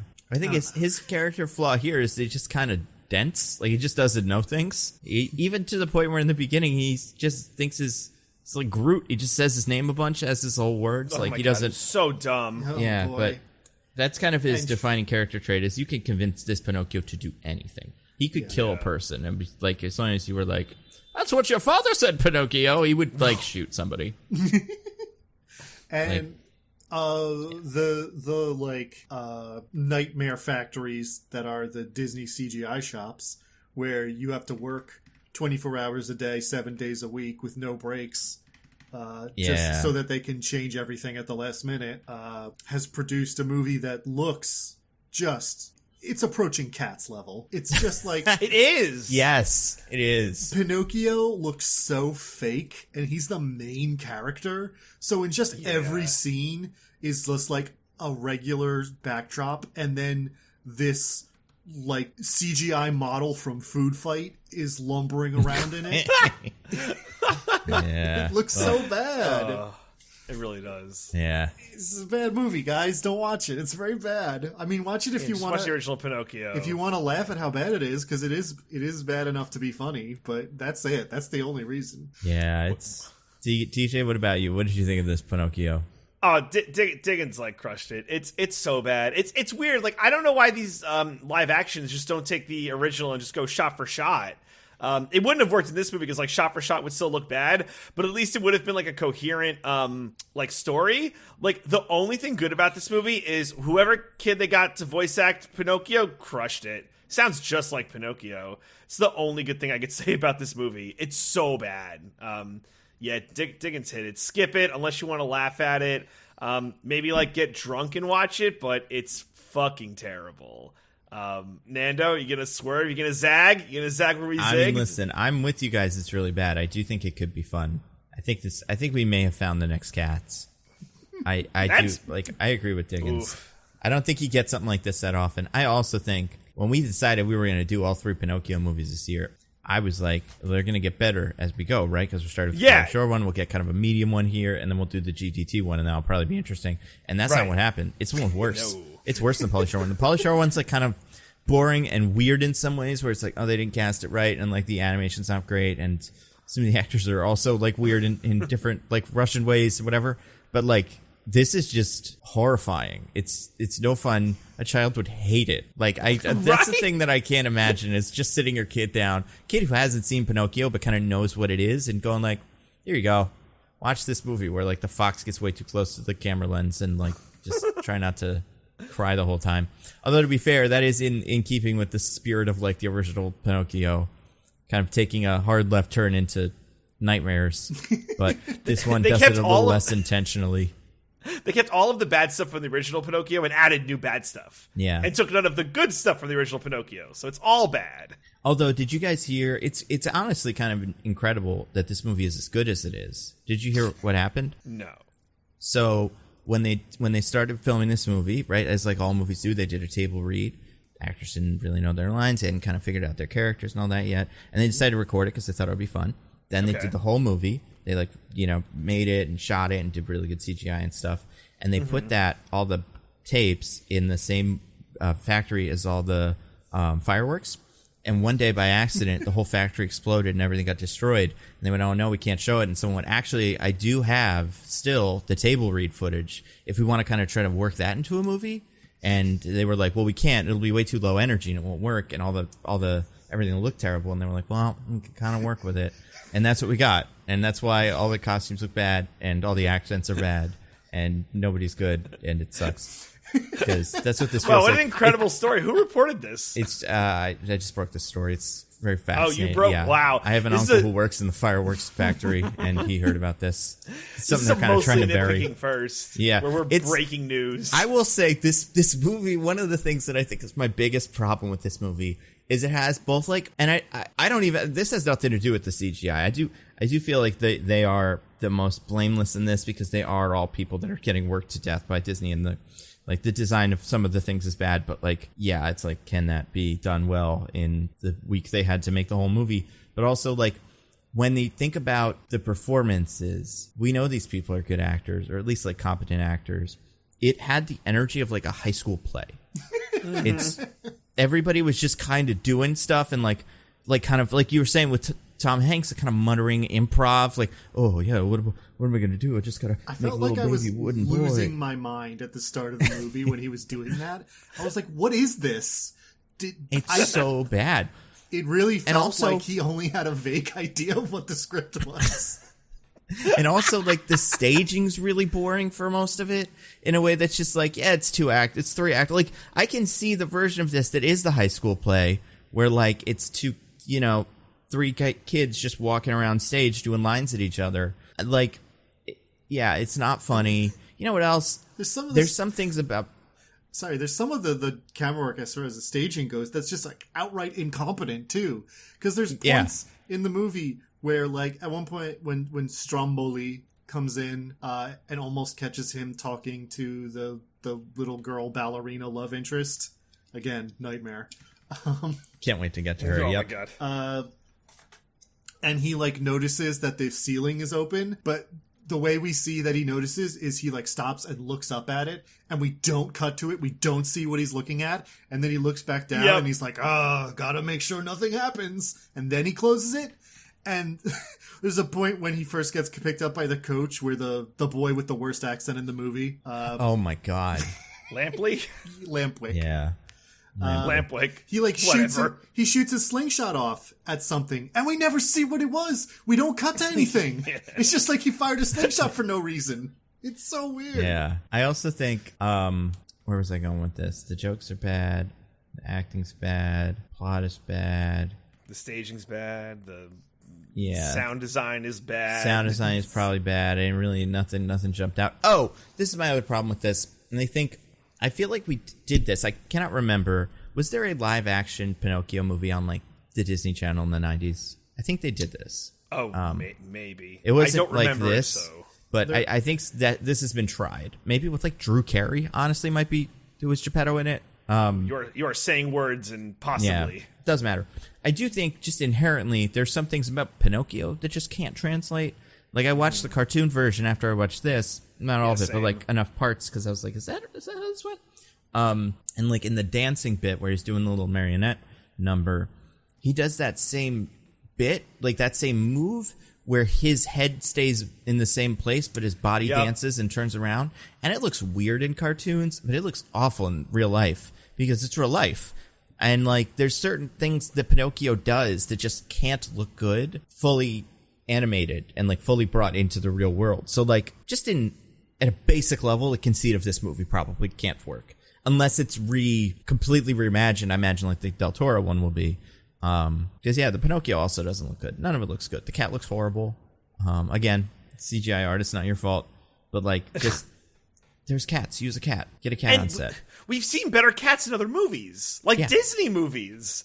It's crazy because like you know what the capability is, but they can't get there. And to your point, Nando, like they do shot for shot things in this movie, but they extend it by like twice the amount, and they stay on it way longer. There's two that stick out. One at the beginning where Jiminy Cricket like puts his hand on like the porcelain woman's butt, and then he's like, "Oh my God, I'm so sorry." In the cartoon, and like you're in and you're out. Like, well, haha, funny joke, whatever. But this one we stay on it for like what feels like half an hour, and it's like, no, move on, go away. We get it. It's like a quick in and out joke. And the same thing where when Pinocchio's performing as part of the circus and his nose gets stuck in like the wood, like the hole in the wood. And in the cartoon, it's like in and out, 2 seconds. Stromboli snaps the wood and goes, like, you idiot. And in this one, we're on it with the crowd laughing for like 45 seconds. And I'm like, why? Like, why are we staying on these shots that A, look weird, and B, are supposed to be like quick, funny payoffs that like in the 40s, like, were probably hilarious and charming. And it's like, now, all right, you want to keep it in as an homage, great, but why are you staying on it? Like, to pad the runtime? Well, I think so, but it's weird because I imagine when they made the original movie, they were just like, someone was probably like, so we got this joke going for like a minute. And I'm like, what are you, crazy? That's like thousands of dollars. We're doing it for as short as we can possibly can. And with this, it's like even more when your animation team is like, what do we have to, this is another fucking weekend of missed soccer games to do this bit a little bit longer than it even needs to be. Like, I don't understand. Yeah, some of that stuff really doesn't work for me. It is just way too long as well. But that's how all these seem to go. I don't get it. It's ridiculous. It's like, it's crazy that we get this kind of incompetence. Like, enough people got into a room. Yeah. And we're like, crushed it. Or Robert Zemeckis like, we need this for the integrity. I mean, like, it all makes sense. Do we need to put Robert Zemeckis down? Like, what's going on with him? Oh my God. The Witches was a Robert Zemeckis movie. We need to shut down Robert Zemeckis until we can figure out what's going on. Honestly, like, it's very sad because I like Robert Zemeckis a lot from, like, you know, the movies that are good from the olden days. But we're in this weird Robert Zemeckis zone where, like, ever since, obviously, Polar Express, but even, like, Beowulf after that, like, he's just like, we should make everything, like, ugly and weird. And, like, but not, like, in an intentional way. Like, just, like, we're going to use the CGI. And you kind of go, like, all right, well, you got one or two movies to work the kinks out. And then, in a year, like, by, you know, movie 3, this will be pretty cool. But we're like 6 movies in and it still doesn't look good. Like, this has to go. Yeah. It's very weird. Like, it would be like if James Cameron, if like Avatar didn't work and they just kept making them. And it was like, we should just stop. It's sad. We might see that play out. That's true. We might. There's a chance. Yeah. Like, I don't want them to make more Back to the Futures or anything like that. God, no. But like, I just, and like, to be fair, he's tried to make movies that aren't this. He made that Flight movie with Denzel where he's like, what if a pilot was drunk? He made that movie called The Walk. I feel like that's the one. Where did it go? Is that the one about the guy who walked between the two buildings on a hot wire? Yes, which explains his friendship with a certain actor who we'll get to. But like, yeah, that like you made that, and you know, probably not. I didn't hear anything exceptional about it, but like, he didn't do any of this weird fucking cat CGI. But you know. It's so upsetting. He's gotten very into like technology and CGI and stuff. And it's like, I mean, that stuff is cool, but you always seem to push it in ways that it's not ready for. And then someone else does it in the way that's good. So like, except for this one, which is definitely not pushing the boundaries. It's, if anything, it's regressing. It looks worse than most things that use CGI now. It's like bumping up against the boundaries. It's like, I can't pass it. It's too good. Also, it's like, well, that's not what we liked about him. We like Back to the Future and Forrest Gump and stuff. And I don't even really like Forrest Gump, but like, those are, it's not like he is the royal we. Well, sure. But it's not like a James Cameron situation where like he reinvented CGI with Terminator 2 and it's like, well, obviously he's going to keep doing that. That's what he's known for. Like, he did Contact, which is like kind of like that. But like, a lot of his movies are just kind of pretty straight, you know, like dramas, like as far just as movies. As far as visual effects go, Who Framed Roger Rabbit was a technical shit, I forgot marvel. about that. Yeah, that's the problem. That's what got us here. Is he's trying to do another Who Framed Roger Rabbit? Not like trying to make another one, but trying to like recapture the magic of that. Which like is crazy. That movie's a one of one. Like, I mean, you're never gonna get that ever again. Wow, and the best we can get is a clock. You know, you're gonna ignore maybe if we can get a Cool Cuckoo World, clock. DJ. Ooh. I am proudly. You're going to ignore that one that we just did with the little chipmunks, the Alvin and Chipmunks? Hell yeah. Or not Alvin and Chipmunks, you know what it is. Ignoring that one To too. Rescue Rangers. Yeah, Rescue Rangers. Like, he made, like, so here's Robert Zemeckis' like, stuff. A bunch of stuff I don't really recognize. Romancing the Stone, 1984. Back to the Future, 1985. Roger Rabbit, 88. Future, 89. Part 2 and Part 3 in 90. Then we go a little bit. Death Becomes Her. I'm not sure what that is. Forrest Gump, 94. Contact, 97. And then it's like, okay. He had a run there, man. Yeah, Jeez. he's the king of Hollywood. I'm sure after probably Forrest Gump, sleeping with all the babes.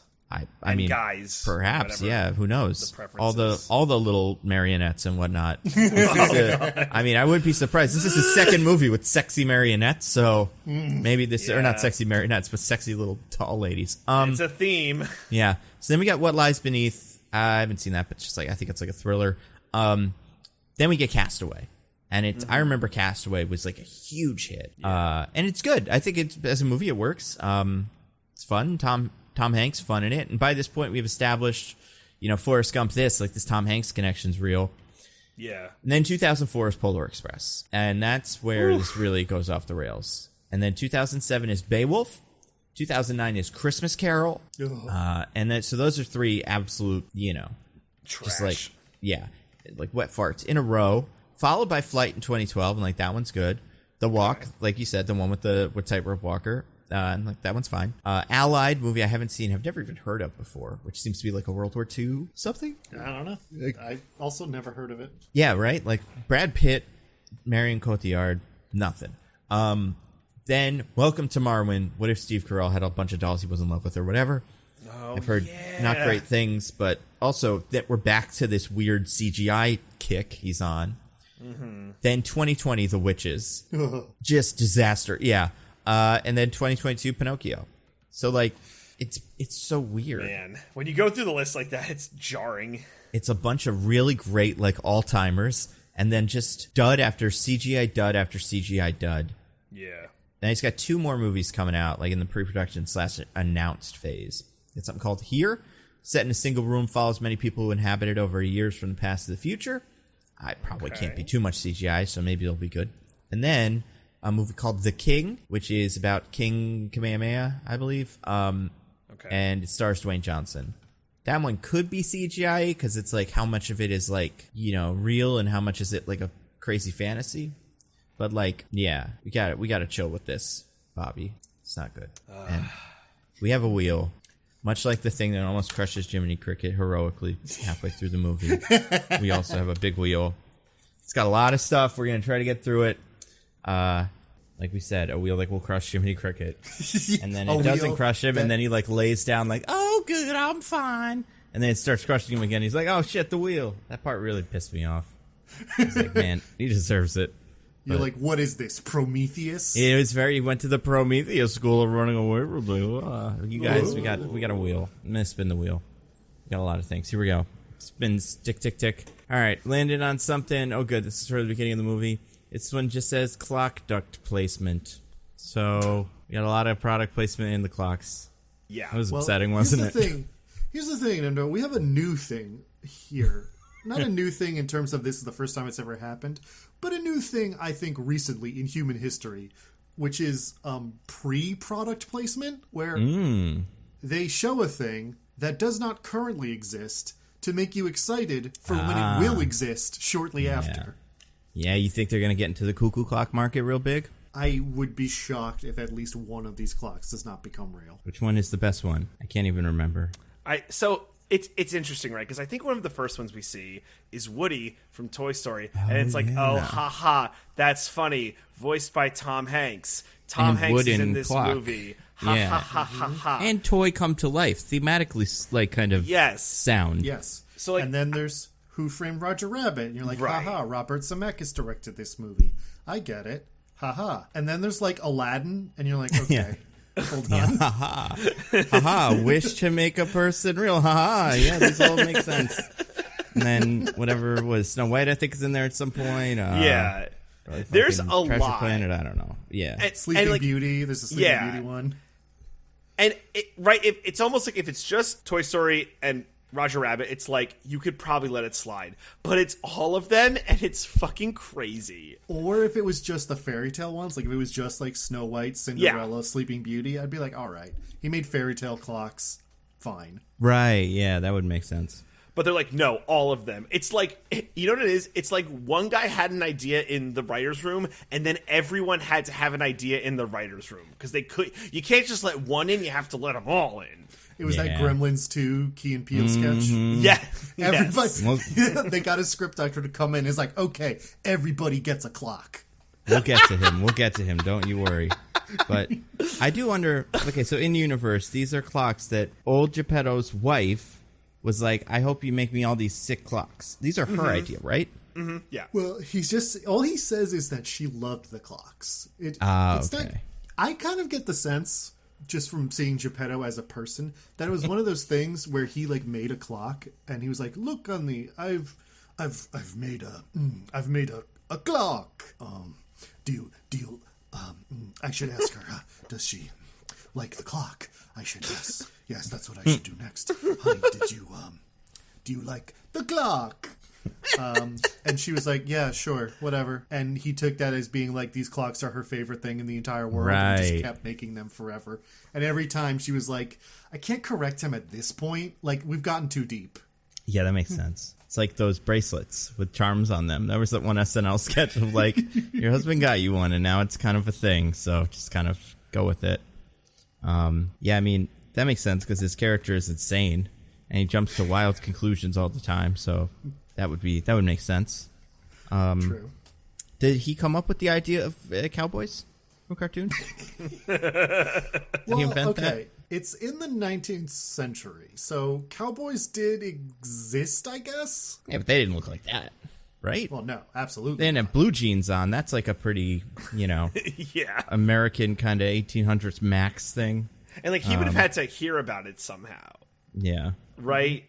Is that the most unusual clock? I guess Roger Rabbit's probably the clock that feels the most, what's the word, anachronistic? Yeah, the one about a rabbit in overalls being kissed by a beautiful woman in a 1940s gown. Yeah. Yeah. That part's really weird that there's all those clocks. And I didn't like it. It's weird because Disney has done this before where like they'll reference other things. Like an example where like in Hercules, he's wearing like the lion like skin or whatever, and it's Scar, right? Right. Like, or even pretty like clearly. in the new Aladdin movie, you like open the map to find Agrabah, like the Magic Kingdom's on the map or something like that. Yeah. They love that. And it's like, you could get away with some of those things, but this is like way, we're way past the Rubicon of acceptability. To be clear, why this is so wild is there's like 2 uninterrupted minutes of just looking at all of these clocks in their full rotation individually. Then we move on to the next clock, and then you think it's over, and then a little bit later there's another minute of it. Yeah. And new Disney clocks. You're like, wow, I can't believe they put 5 Disney clocks in here. And then the second part, it's like, wow, I can't believe they put 16 Disney clocks in here. And also, like, the clocks are, like, it's weird because in a regular movie, like in a actual live action movie, maybe this would be kind of interesting because the clocks would be real and it'd be like, oh, that's cool, somebody made that, interesting. But it's all CGI clock, none of it matters. Like, it's not real, so it's not impressive in that way either. It's just like CGI wood flipping around and whatever. How many soccer games were missed to make the Snow White clock look so realistic? The soccer games are... Especially in Italy, where they love their soccer games so much. I assume they had only Italian animators on this movie. I gotta say, credit to the clock animators. They don't look as ghoulish as the rest of the movie. It's true. Yeah, that's a good point. I wonder, is Pinocchio the character in Who Framed Roger Rabbit? Because that'd be funny. I don't recall if he's ever... I think he might be in it for like in a crowd shot or something. That's enough for me. Then it's like, that's weird. Some cursive like movie loop of bullshit. Also, they all go off all the time at once. Yeah. It's a nightmare world, right? Like, what is that cat doing? It's gotta why does he set the clocks? They're decorative. Yeah. Like, I can't imagine. I get maybe his wife like enjoyed the clocks part of it, like seeing them, and maybe every so often they would go off. You'd be like, oh, right, yeah, it's the Snow White, whatever. But, like, there's no way she enjoyed a humongous fucking wall of clocks every couple of minutes. Like, just all going off at once. You can't even enjoy the individual clocks. It's awful. It's like...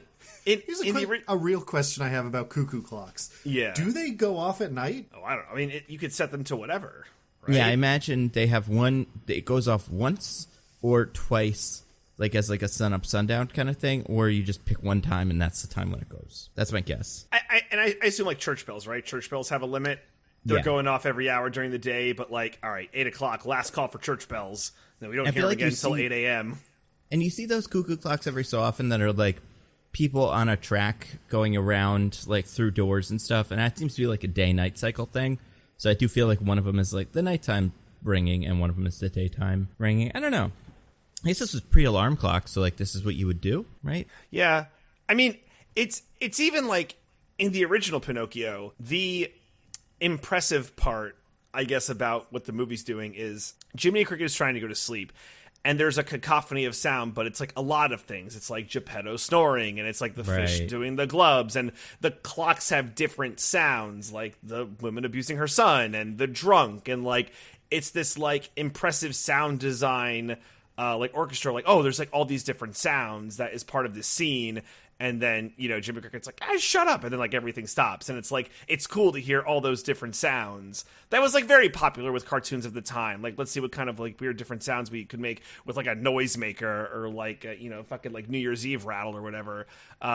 But this, it's just like, what if all the cuckoo clocks were going, like, da-na-na-na-na-na-na, and then you're being just, like, flashed with images of IPs that was just, like, not impressive and with no purpose? Yeah. This seems like something that, like, Algae Rhythm would have come up with or something. I feel like I'm in the Space Jam movie. I cannot believe we are referencing Algae Rhythm.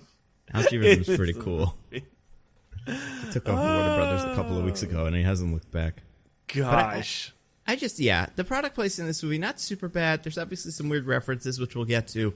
But this bit just feels super out of place, and it's way too long, like you were saying. It goes on for like 2 minutes, and it's not good. And it's a real bad tone setter because it happens in the first 5 minutes of the movie. Yeah, like, that's true. First two things you see in this movie are Jiminy Cricket's we'll get to it, but just his horrible little body. Yeah, we will get to it. The second thing you see is Geppetto muttering to himself like Tom Hanks forgot his lines. Third thing you see is 2 uninterrupted minutes of cuckoo clocks. Yeah, I feel like maybe that guy was trying to buy all the cuckoo clocks because he wouldn't sell them to him. Just like, I gotta turn these fucking things off. Like, he was just gonna throw them all into the river when he got them, just so there would be less cuckoo clocks. You keep the whole village up all the night with your crazy cuckoo clocks. Yeah, like, the window's open, dude. This is too much. I either burn the place down or, like, we're gonna have to take drastic measures soon. I don't know if you know, but this is like old timey, like Italy, so. You know, we will burn your house down, probably. Hey, you listen here. My wife and son died, and the only way for me to cope was to keep all these fucking clocks and make a wooden replica of my son made of pine, okay? It was my only recourse. What if that was the mafia sending a message, like, where they're like, we'll kill your fucking wife and your son if you don't turn off the goddamn clocks. And then he didn't. And then they got him. And we never find out how the wife and son die, I think. That's true, yeah. We don't know. Geppetto must have originally been from Sicily, and he moved up to Siena or thereabouts after the mafia killed his family for not shutting off his damn clocks. Yeah, for too many clocks. Oh, it's irony of ironies, because now he's going to get killed again. Oh, man. Yeah, so the clocks are bad. I do want to spin the wheel again. I got another thing here. Similar scene, too. This one just says Jiminy fucks. So Jiminy Cricket in this, he's gonna get some, no matter what you say. He's gonna figure it out. I elaborate because I don't know what this is in reference to. I must have blocked this out. This is like in that scene where he meets the woman with the butt that's a clock or whatever. Yeah, and he's like, "Oh, miss, excuse me, I'm just here to." But he, like you were saying, goes on for way too long, and he's got a lot of times when he looks back at her like, "Is she checking me out? Is this going to happen?" Yeah, it's really terrible. Actually, I was gonna say, but I think this is from the original movie where Jiminy really tries to get on with the Blue Fairy. Yeah, like, well, yeah, he like bats his eyes and was like, "Come on, Blue Fairy, wouldn't you do a little thing for old Jiminy Cricket? Give Pinocchio another chance." And he puts on that weird Southern charm. That Italian Southern charm. Yeah, man. Like, what the fuck is Joseph Gordon-Levitt doing here? Bro. What is this? He's doing... I mean, like you said, it's a high school play. It's a high school child's approximation of what an old person sounds like. And, like, we have people from the South. We let them be in movies sometimes. Especially voice acting movies. Like... I don't think Matthew McConaughey would do this, but like someone like that, I'm sure you could get to do this. You might be able to get like Woody Harrelson to like throw. Oh my god, yeah. I know he's not exactly Southern, but I feel like he could get there. Yeah, they'd be thrilled. It'd be so much fun. But no, Joseph Gordon-Levitt doing the weirdest like accent, but also talking. He talks so much in this movie for no reason. Was he always like this character? No. And what's weird is he talks so much, but they also exclude him from parts of the movie. Like when he's trapped in a fucking bottle for 3 scenes. And when normally it's just Jimmy is with Pinocchio, but Pinocchio ignores Jiminy. But like they wouldn't let this Pinocchio ignore Jiminy, so Jiminy had to be removed from the fucking scenes, which doesn't make any goddamn sense. Yeah, it's like I said, they don't let this Pinocchio make bad decisions. He's just a good kid from start to finish that bad things happen to. Yeah, he gets tricked by some ne'er-do-wells, but overall, God. I feel like Jiminy Cricket is the first thing we do spend any time with in this movie. Gives us a weird little Emperor's New Groove introduction where he's like, "This is me, Jiminy Cricket. I wonder if I'll survive the movie. Only you know." And he goes into the house and he's like, "I don't know I don't even know why he's there. If he's just looking for a place to eat or like a place to be." But yeah, he seems to be a homeless at the start of the movie. Where did he come from? America? So, it's a good question because in the first movie, like he's just referred to as like a vagabond who goes from place to place. Right. But they don't really exactly reference that in this movie. He just narrates himself to like, "I'm just a wandering guy." Well, and it feels like that game where, what is that game? It's not characters. It's something like that where the game is just everybody has to read a card in a different accent and then it's kind of silly. Like every character has a different accent regionally and none of them make any sense together. And none of them are any good except for the people that are actually Italian or whatever. But like specifically the Jiminy, Pinocchio, Geppetto like triangle of accents is insane. And it comes from everywhere and also nowhere. Like there's Italian people. We let them be in movies too. Get rarely, Pinocchio to be voiced by an Italian kid. Why? What is this? Where does this movie take place? It's fucking Brad Pitt from Inglourious Bastards. Like, Buongiorno. It wishes. Because at least that felt intentional. Yeah, in this it's like, it's that, but like, yeah, you're like, this is just the first try. So no one's given him notes on this yet. But I do think Tom Hanks is specifically like really weird. I think I described him, for people that haven't seen it, because I do think what Diggins you're doing is right. I would say it kind of comes off as like what if Dustin Hoffman did an impression of Jeff Goldblum. Like, it's that. It's a lot of like, what's going on here? Like, and it feels like it must be impossibly difficult to deal with if the movie's all CGI. Because, like, that you figure you got to be a little bit deliberate with, like, where you're putting things and how long you're doing things for. But, nah, he's just he's going. He's riffing. That's why it does really feel like a high school play. That's one of the things I think that really gets me. It would actually be crazier if he wasn't riffing and all of that was in the script like that. Oh, I love that. I love that idea. How would you even write those lines? Just a full page of, like, the parenthetical, like, to self, just, yes, clock, yes, well, Pinocchio, well, I guess, boy, yes, I like fish, cat. Like, it's just him reading, like, it's like him looking at everything in the room and trying to find a good thing to improv about. Like oh, yeah, so many great stuff in here, cats and cuckoo clocks, well, what else, oh, man. So I saw Elvis. Have you seen Elvis, DJ? I think Diggins, you said not you have, yet. right? I want to. I haven't. I want us to do it for the podcast, so I haven't watched it yet. Oh, okay. So I watched it the other day, and Tom Hanks has an accent in that, and it's also insane. I don't know where he decided he could do this, like what license he has in Hollywood. That's like, just you're like a Johnny Depp type or some sort of character actor. But these two in the same year is insane.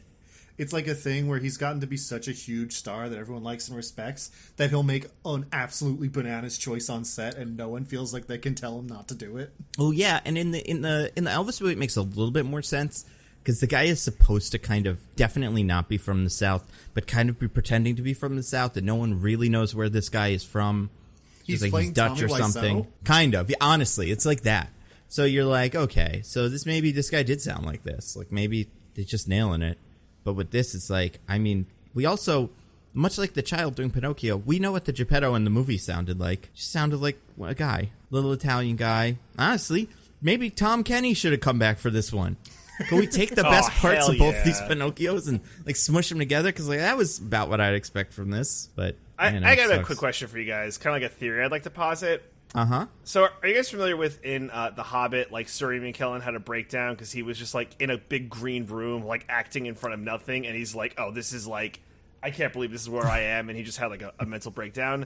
You think Tom Hanks went insane during Maybe he wasn't used to like acting in front of tennis balls, and he just like, this was his version of that. This was his breakdown. But he was famously in a movie where he did nothing but talk to a volleyball. That's true, but at least that volleyball was supposed to be a volleyball, you know? Yeah, right. He didn't have to go like, oh, the tennis ball is Pinocchio, right? It's like the volleyball is I've gone crazy and I think it's a person. Well, how about this as the explanation to kind of make sense of that a little bit more? There's no way any of this was filmed on any sets. It was all just a big green chair in a big green room. So what if he was just constantly reminding himself what's supposed to be in the room? Like, oh, yes, so that's the fish on the chair and the table next to 50 cuckoo clock. That's me. You know what? That makes a lot of sense, actually. It's really bad. And it's dope. The worst part about his accent is it's inconsistent to a degree that's like, I think halfway through the movie I had to go back and check. You had to be like, I'm pretty sure he sounded like at least a little bit like not Tom Hanks in the beginning. Because by the end of the movie, he's just out doing Tom Hanks. And I love that for him. Like, I love giving up halfway through the thing. I think that's awesome. But real winners quit. Yeah. I mean, I did spin the wheel and land on something kind of similar. This is one of yours, Diggins. It's Where You On a Scale of Italian to Cockney. This movie has a lot of other characters that are technically supposed to be from around here, you would assume, since nobody travels that far. And I don't understand what's going on there. Yeah, it's like, okay, so like you said, we have the triumvirate of Geppetto, who is Tom Hanks having a mental breakdown, Jiminy Cricket, who is a 13-year-old's idea of what an old Southern man sounds like. Yep. And we have Pinocchio, who I guess more or less sounds like a little boy, but like a really affected cartoon little boy. Yeah, he sounds like he's doing an impression of the movie, that the old cartoon movie. Yeah. And then we go out in the world, and we have such a wide variety. We have people who are doing the whole fake Italian, doing the full Jared Leto in the Gucci. Yeah, where was he in this? And then there'll just be people who are like, hey, what's up? Yep. I'm in this movie also. And then you get to other people who are like, oh, what, governor? You want to come to Pleasure Island, is it? Yeah. Well, won't you come with me, bruv? Love that. It's like, what the hell is going on? Why does why is there no consistency in accents? You know what they say? Italy's a melting pot, really, when you get down to it. Like, it's just a lot of different people from a lot of different places. Mm-hmm. Famously, this was a very stable and peaceful time for Italy, the 1800s. Yeah. So, you know, tons of people wanted to go there. I mean, people, foxes, puppets, all that shit. There are people wherever it is jumping on big smoke monsters. Two people could get enough of Italy around. The smoke monsters. I know we're not there, but what the hell were those? Are those in the original? They are. Yeah, I had to go. Yeah. This was one of the things that I really couldn't, but it's pretty much exactly that too. It's okay. I'll find a picture because it's wild. But yeah, it is a thing to like. I guess we're bringing those over. Like that's a choice. Like, and they don't do anything with them. It's not like they're for a fight or something or a big action scene. Could just be guys, but smoke monsters. God, yeah. So, the accents are really weird.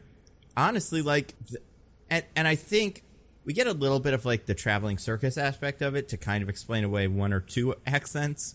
But Montefuoco or whatever his name is, or not Montefuoco. What's his name? Stromboli? Stromboli. Is he Montefuoco in the other one of these? No, he's always Stromboli. I don't know where this Montefuoco thing's coming from. But what is he? Are you sure he's not that in the Pinocchio, like the true story one? Maybe that might be the case. I think that one's poisoned my brain. But okay, fair enough. He so that guy, super Italian, fine. Characters from there. Maybe that's where he started the, traveling circus. He has a British person on his traveling circus, right? That's the main actress she's supposed to be, probably. The friggin' like girl who has a tragic injury and a ballerina. Yep. And she has her whole song and story set up that goes nowhere, and she's sort of a love interest for Pinocchio. God, this whole part of the movie's so weird. How did this movie add a fucking song? But you figure for those guys, so Montefuoco is the name of the guy in the other one. Okay. Is it? Okay, so that definitely broke your brain. Okay. Also, DJ, this movie added multiple songs, and all of them are terrible. You're right. Yeah. Oh my god. Well, I don't know. I did like one, but we'll get to it. Sure. I do think there's one redeeming part of this movie. But yeah, we kind of skipped over to, well, I guess we're not quite on the circus yet, but I do think that's the best example for like, oh, that's why this guy sounds like he's from here. It doesn't explain Keegan-Michael Key's guy, who just sounds like Keegan-Michael Key. Yo. Yeah. It's me, Honest John. God. Honestly, Honest John, best part of the movie. No. Really? 100%. Yeah. I hated him. I hated him so much. Listen, all of his lines were bad, but Keegan-Michael Key was fucking going for it. I agree with you. I respect that. I can appreciate him and maybe three other people. I think in this course of this movie, we're doing a pretty good job. The Blue Fairy, fine, came in, sang her song, left. Like, there's not much you could expect she was on from her. set for one day, so yeah. I think the guy playing Stromboli fucking killed it. Whatever he was going for, nailed it. Fair. And then another character who we'll get to later, I think was also great. But everybody else, out of all of those, most of them also just didn't work for me in general because of the movie. But I could at least appreciate the performances. They were fun. Yeah, I'm not defending Honest John as a character. I really appreciated that Keegan-Michael Key was like, he's a person who felt like he got the lines and was like, all right, I know who this character is, and then did that character. Unlike everyone else, who, as you said, is stumbling through a table read. It didn't say. to be fair, it also did feel like Keegan-Michael Key did one take. No notes. It was just this. He's good at this kind of bit, He's like, this is, there's a fucking Toy Story movie he's in. Just kind of talks a lot, I feel like he's got a good thing going. He's good at it.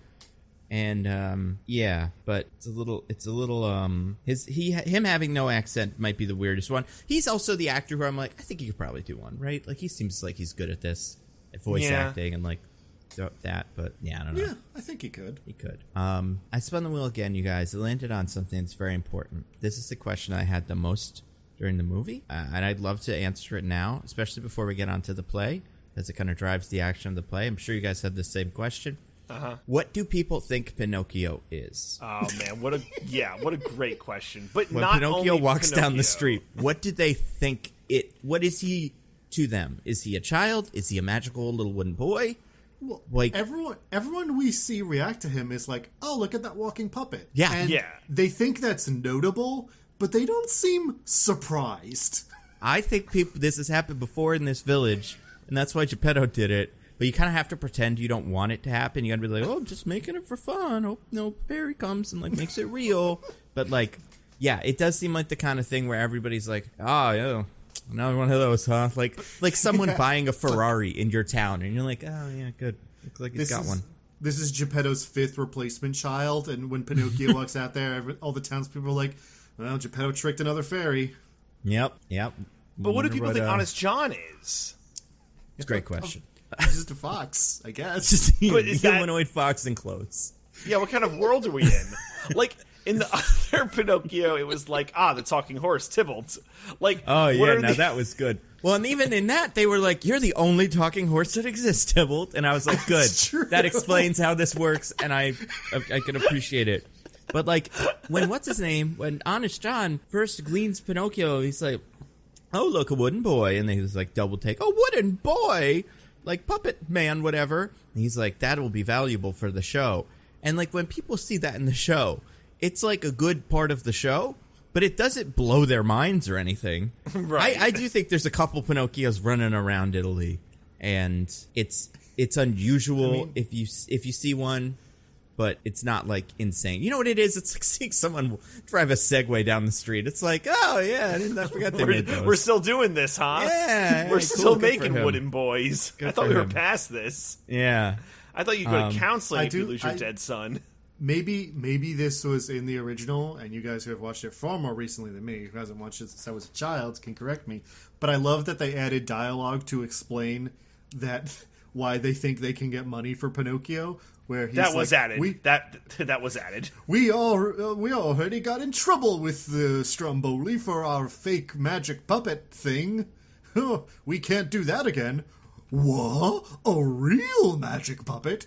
Ho ho ho ho! Yeah, that wasn't in the OG Pinocchio. No. That was clarifying dialogue for this movie specifically. In fact, Insane. the other thing, the thing that really fucks this whole thing up, the whole like, what do people think Pinocchio is he doesn't go to school in the original one either. Right? He just is tricked in the first outing when they're like, come with us. And he's Right. like, okay. Because but in the original movie, Pinocchio makes bad decisions, which he's is a the piece point. of shit. Yeah, he used to be. It's not anymore, but he used to be a piece of shit. And I'm worried the blue fairy thinks people can't change. Yeah. Oh man. But I think it's weird because that guy isn't like, oh no, a monster. He's like, no wooden boys in this classroom, and kicks him out. Yeah. You're like, Strict policy. yeah, why not? Also, what do you think he is then? Do you not want him to have an education? What's he gonna cause trouble? Yeah. Like, either he's a member of this town or he's not. You guys can burn him to death. That's an option, but that's not the option you guys are taking. It's You can live here, but you can't go to school. yeah, and like you guys, I don't know if you heard, he's dumb as a brick. Like this Pinocchio doesn't know any words. He needs so much education. It's not even funny. Like earlier in the thing, the scene before, which this really upset me. I don't know if this probably was the most upsetting individual part of the movie. Pinocchio, on his way to school, drops his apple into a big piece of shit. Speaking of piece of shit. And like looks at them both, and I'm like, oh my god, he's gonna take the poop instead of the apple, which he doesn't do. But like, he's mesmerized by that. So yeah, you want this kid to get it together. Teachers times man. tables. This world makes no sense. Like the more we like break it apart, it's like, I don't know. I guess at least And, the like, original Pinocchio, it's like, all right, well, the things happen, but it's like we're not forced to reckon with like the people reacting to Pinocchio that much. Yeah. It's like we're kind of there and we're out. Yeah, I original think if it movie, wasn't for the school thing, it wouldn't bother me. The school thing is where it really breaks the whole concept of Pinocchio open. Yeah. It's also kind of a thing of like animation by its very nature gives us a wider suspension of disbelief because it's literally not real. You're looking at a bunch of like moving pictures, and you're like, all right, yeah, cool. They turn into donkeys, whatever. Let's just keep going. But this one like adds explanatory things like that, and also is trying to be like realistic, quote unquote. Yeah. And everything. So it just makes it heightens the cognitive dissonance of seeing a talking fox talk this wooden puppet into not going to school, but then he does go to school and you're like, what was that interaction to all of the normal people in this movie? Yeah. Yeah. And why did Geppetto think it would work? Geppetto sent this kid to school assuming that it would be fine. Yeah. I guess he probably didn't call anybody, but like, this seems like it's happened before in town and they're cool with it. He didn't enroll Pinocchio in school. He was just like, yeah, just go to school and it'll be fine. Like, you could have at least gone with him, Geppetto, to be like, hey, this is my little wooden boy. Please teach him Italian. Yeah. Well, also, because, like, back then, if you saw a child, you just, like, put him in school, right? Like, if a child shows up, you're not questioning it. It's like, all right, it's a child. We must teach it. Also, like, if your town has a Pinocchio, right? Let's say this is something that every town gets, like, one of every 30 years. But besides the fact that you want that Pinocchio to be, like, generally smart enough to, like, not pick up a big piece of poop off the street, I feel like you also want your Pinocchio to be, like, pretty sick at, like, martial arts, because you could use it in war, you know? Like, Pinocchio is an asset that they should be nurturing as a society. This movie does put an odd emphasis on the fact that his, like, mechanical wooden body can do fantastic things that normal human bodies can't. Yes. And I think I think they should embrace that. Maybe the other Italian towns and like that have Pinocchios going around are doing that and are like taping fucking swords to all his limbs. There's Pinocchios walking around that are just like big metal spiders with a wooden head. And then there's this Pinocchio who just like is, you know, bumping into walls in the middle of the town square because he didn't know where he'd go. Like they should have revealed at the end of this, instead of the way they changed the ending, they should have changed the ending so that this was a prequel to Inspector Gadget. Oh my god, yeah, or Alita Battle Angel or something. Like oh my god, goes points at Edward Norton in the sky and is like, I'm gonna kill you next movie, Edward Norton, and whatever happened in the end. Movie fucking sucked. No, it was cool. I spun the wheel again, you guys. I landed on this one. We had to talk about it, you guys. What is it's the name of an actor. Uh-huh. It's an actor's name. Uh-huh. Mm-hmm. It's also a joke, you guys. Okay. Mm-hmm. It's Chris Pine. Oh my god. How do you think Chris Pine felt about that? Was he like, oh yeah? Has it reached him? He's had a big week, but I do think he may have gotten it. I think it may have made it. What do you think was more personally offensive to him, this or getting spit on by Harry Styles? I don't know. This is like getting spit on, but you know, in a fucking Disney movie, like it's pretty rough. It's much more invasive. Yes, let's talk about Honest John a little bit. Honest John, little fox guy, played by Keegan-Michael Key, wearing a top hat and a bunch of clothes and stuff. You know, he's fine. I think without the Chris Pine bit and without the influencer jokes, I think I'd like him a lot. Okay. Like, yeah, he's one of the larger vectors besides Jiminy Cricket for like modern jokes that are all terrible. Yeah, they're so bad, and like it's both bad because they aren't funny, but it also dates the movie in a way that's like a year from now, no one will use that word. People barely do now, but like it's gonna, you know, really date this movie, which makes sense because then in like 5 years we'll have to make a live action remake of Pinocchio with a different joke. But yeah, like it's so not good. This is the malign influence of Shrek on our culture. Yeah, bastards. Yeah, did they ever do this? Did they do these in the cartoons? Like in the where they're like, you know who it really is? It might be fucking what's his name? I think this is Robin Williams, like Genie seeping into everybody wants to do that. Like make a bunch of weird topical references. But yeah, but that was like the point of it was like Robin Williams do Robin Williams, and at least it's believable because it's literally like a fantastical mystical being beyond space and time who has like seen everything and is like a god. It's like he would do a Groucho Marx because he's all he powerful knows what's and coming. Knowing. Yeah, yeah, right. He just lets it all happen. And he's, an animated character who like moves and shapeshifts and is high energy in a way that, lends itself to those jokes because he can make them physical in addition to just dialogue. Yeah. But they're trying to do a realistic fox who moves like a man. But he's also talking about Chris Pine and making influencer jokes. Yeah. Like, It's the whole thing of like the whole idea of these live action remakes works against them as movies. yeah. I do hate, one thing I specifically hate about Honest John is how we get a lot of shots of him from like Pinocchio's HUD like camera, and he's just like popping in and out and like zipping and zop, and it's just like, and we see his realistic fox face going to bite our noses off. It's so weird. Like I guess the only conceit is that we live in a fantastical world where people accept these things, or anyone who saw Honest John and his companion would try and kill him immediately. Like, oh my god, an abomination, kill it. Yeah. Like, where did Honest John go to school? He did, and everyone was fine. Yeah, I wish they, like, I mean, maybe you could make a movie like this, like, kind of how some of the live-action Disney remakes try to, like, make a point. Yeah, have it be about how, like, society has cursed this fox to the, to the sidelines, and he's got to scratch and survive and, exploit poor Pinocchio in a culture of, a system of, like, exploitation. Yeah, we need a Maleficent about Honest John. Yeah. Let's go, baby. Also, can I just say, Slab Oakley was a pretty good name. Yeah, that's true. That's a good name. I don't disagree. Yeah. Also, yeah, I liked, what else was I going to say? I liked the bits with the cat when they did slapstick stuff. That was fun. Yeah. I think maybe more of that. It's like, oh, this is a kid's movie. I forgot. Yeah. There's a lot more of that in the cartoon.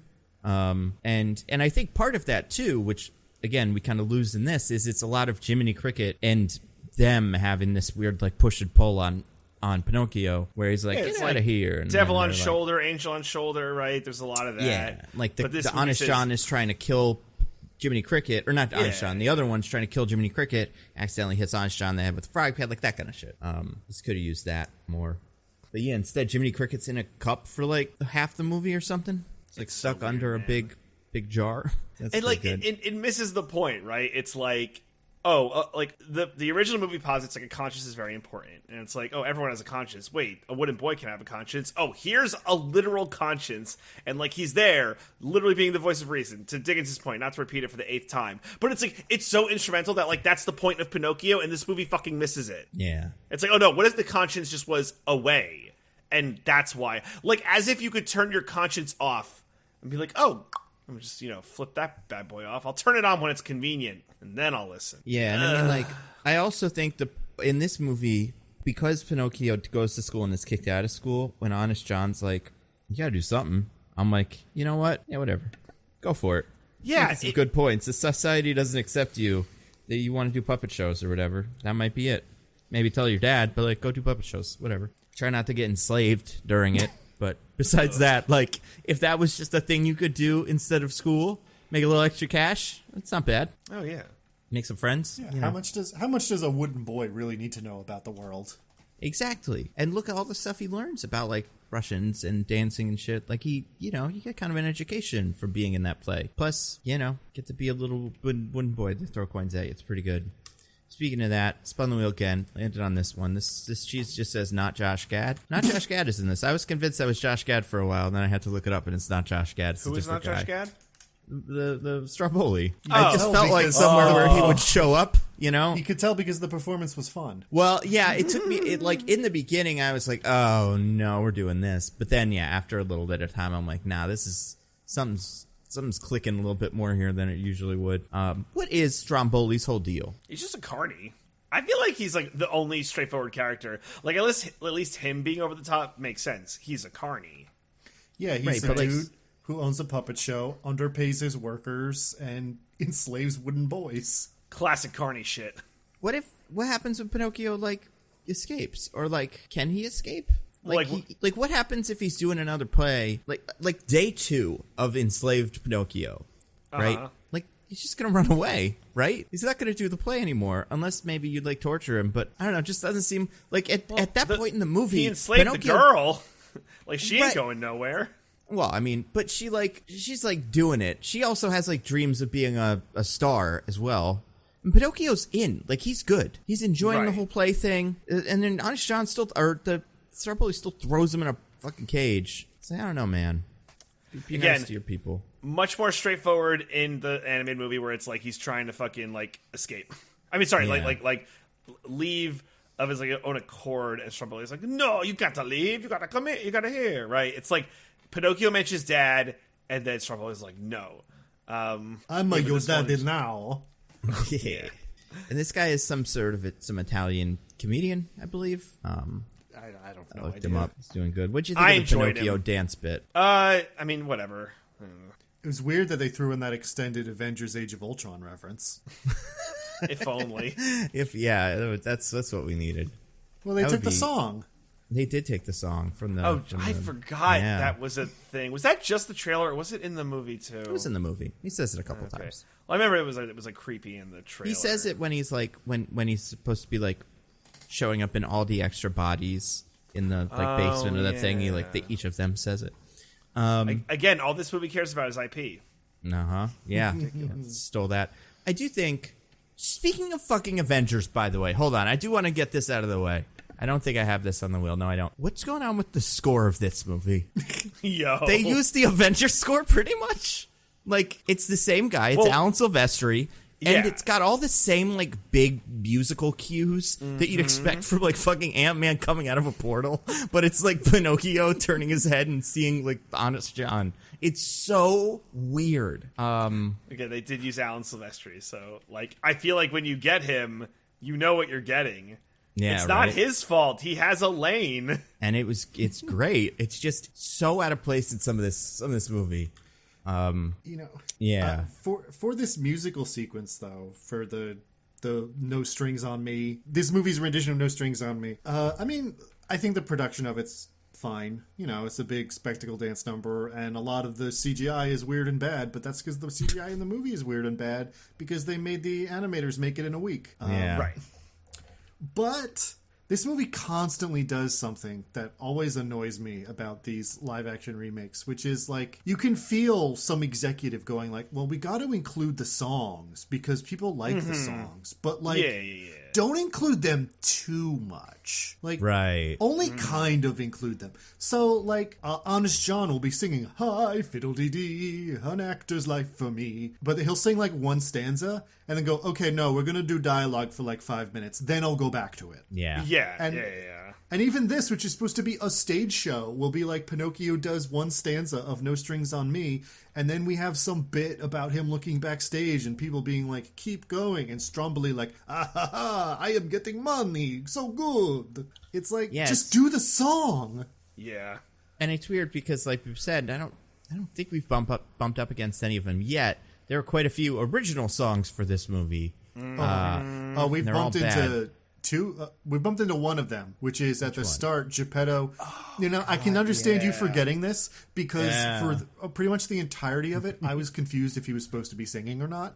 Yep. Because he's still just kind of like muttering stuff, but there's music to it and it's slightly more sing-songy. Yeah, it's like when Scar does spoken word poetry in Lion King live-action remake because they can't do the song, but they still want to have him say like a songy thing. So it's just like, yeah, but this isn't even a song from the original. It's one they made up. You didn't have to write it that way. It's it's rough. I think there was 4 original songs. The Blue Fairy has one.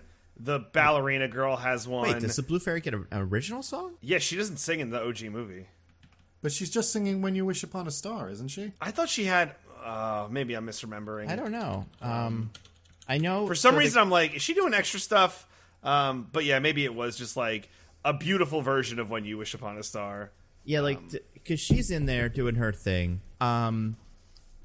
There's, obviously there's this song, the Got No Strings on Me, which also, I watched the old one of these, a very sexy song. A lot of puppet ladies throwing themselves at Pinocchio, which I'm not super upset that they got rid of. He's a boy. This movie got rid of a lot of things about that movie that are weirdly adult. Yeah. It's really weird. What'd you think? So we got the new character introduced here. Remember her name? I remember the puppet's name. Yeah, I don't remember hold on. her I name. think I got it. Fabiana is the girl, and Sabine is the puppet. Ah, okay. That sounds right, yeah. So what's their deal? You want to explain them? Oh, God. So when he's preparing to go on stage for the show, which has a weird time cut where Stromboli does the whole intro, we cut backstage to this little pep talk Pinocchio is getting. Then we cut back to Stromboli saying the end of the speech again. Yeah. That was so weird. Yeah, it's just like this. I mean, she's like, what, 13 maybe? 14? Sure. Maybe Couldn't even kind of guess. She is a child, but she's clearly older than Pinocchio. See, I clocked her at like somewhere between like 15 and maybe even like 20. I have no idea how old that character is supposed to be. Not really? as old as 20, but 15 I could buy. I think 15 is the ceiling. But like, oh my God, this feels like a fucking. I don't know. I mean, I'm always. It's like, is it purposely ambiguous, like Megan Fox in Transformers? Like, oh, who should give me any know. age? Ugh. Yeah, Michael it's Bay purposely up in here. ambiguous until we get to the fourth one, where the guy pulls out the card he keeps in his wallet about Romeo and Juliet walls. Yeah, no, that's the fourth one. Or is that the fifth one? I don't remember. It's awesome. It's the best part of any of those movies. So the actor is, I believe, Fabiana Kian Lamaya. So that's her name. Yeah. So Not she very gives- much stuff.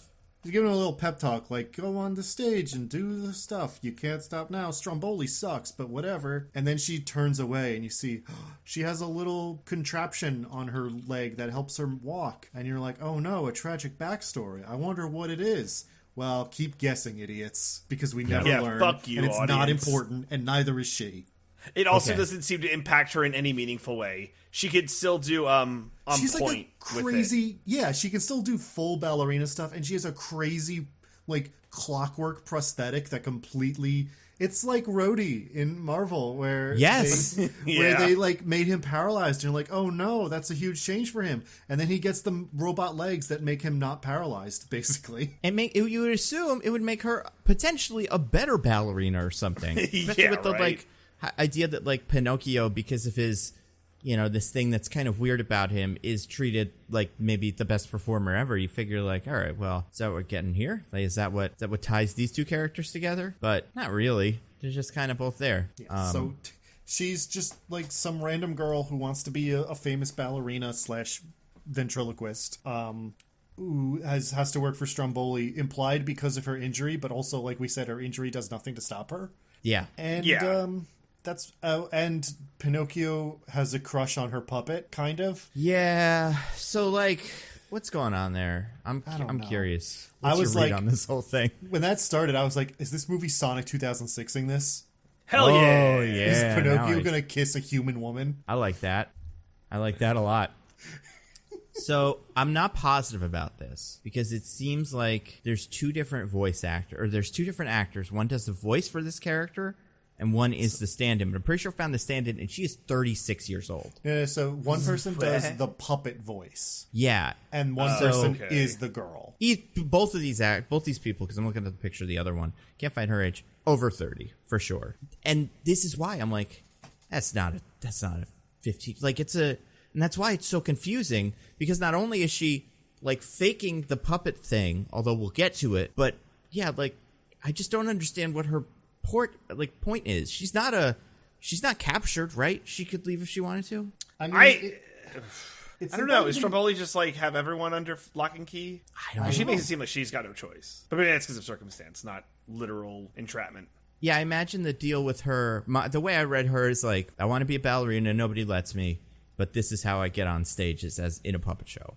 Yeah, so right. This is kind of what I'm making it work. But yeah, baffling. She gets a whole big old song. It's 2 songs, really. Yep. They're long. They're so long. Everything in this movie is just like so like drawn out, and like the movie's not even that long. It's like they somehow cut from the original movie to add more bullshit. I don't know how they did it. And it's like the worst idea of what a person thinks about a song in a musical. A person who's never watched musicals thinks songs in musicals are. Because it's like Pinocchio just randomly looks in on her cart and she sings about what her whole deal is. Like, I want to be a ballerina, but I have an injury. But I can still do ballerina stuff with my injury. And also, I have this puppet with a crazy French accent. Whoa. Yep. And, like, nothing changes during that song. And then after the song, Pinocchio, like, pops his head out of the cart. And Stromboli's like, Pinocchio, we have to continue with the plot. Yeah, like, right. The song made no difference to anything whatsoever. I just want to real quick. I pulled up the song, by the way. It's called "I Will Always Dance." This is the first couple of lyrics to the song. I may not be a ballerina, but I'll always dance. I may not sway in partner, but I'll know romance. Whoa. What's going on here? Like, what She's is gonna this fuck that character? puppet. I think she might.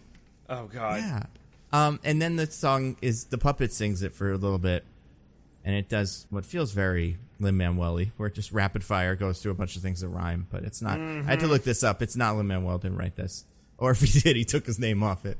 Pseudonym? Which What's would his be a good pseudonym? move. Quick. Alan Silvestri. I found him. That's him. Explains so much. Yeah, it's weird. I don't get it. What's like, I don't know. It's weird. I don't like it. But it brings up a question that I have, which is the next thing on the wheel. Is the puppet real?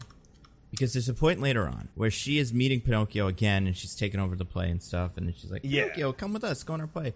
And he's like, I don't want to. I got this. My dad's going to drown because he's an idiot, so I got to go fix that. Maybe afterwards, if we catch up, we'll see you in a year. And her and the doll both say goodbye in different voices at the same time. Mm-hmm. I think the doll's sentient, right? Like, this is a doll that just needs help walking? Maybe In this universe, yes. Yeah. Maybe Because that's what all of these things are. Maybe Geppetto also had a daughter who died, and he made Oh, dear Sabina God. to replace his daughter first, and she ran away and joined the circus, and did this act with Fabiana, because Geppetto never sees her, so it could be That's that's true. the case, because he never sees her to be like, oh, Sabina, my lovely little girl. I'm sorry, that wasn't what Tom Hanks that's does at not all. it. That's fine. Honestly, like, whatever. It looks like it's my daughter and Sabina. There we go. I should I think I need to walk over and say hello, but she ran away from me, so I don't know. Maybe that would be awkward.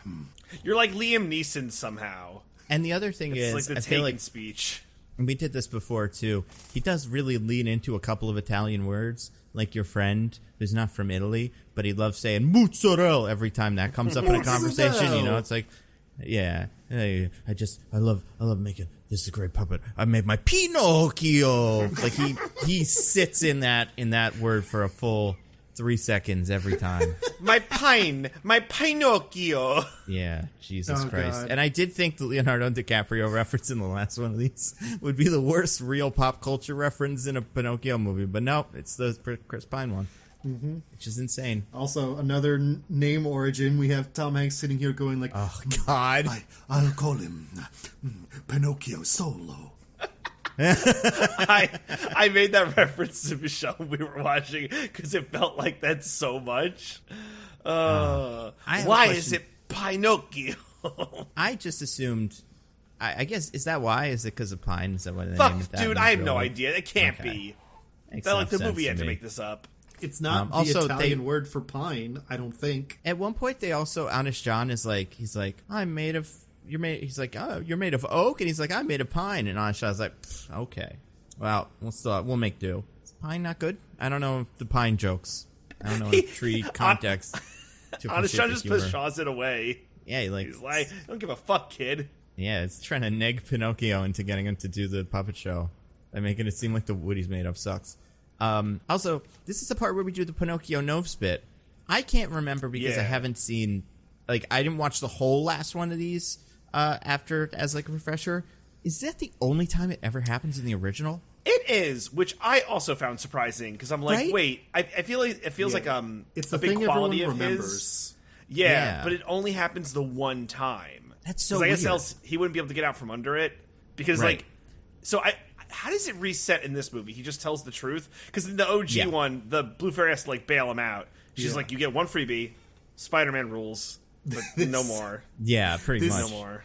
Yeah, this feels like one of the scenes they had to rewrite because they couldn't get Cynthia Erivo back on set. Yeah. And it makes the scene not make any sense because in the original, the blue fairy shows up and is like, "What happened to you, Pinocchio?"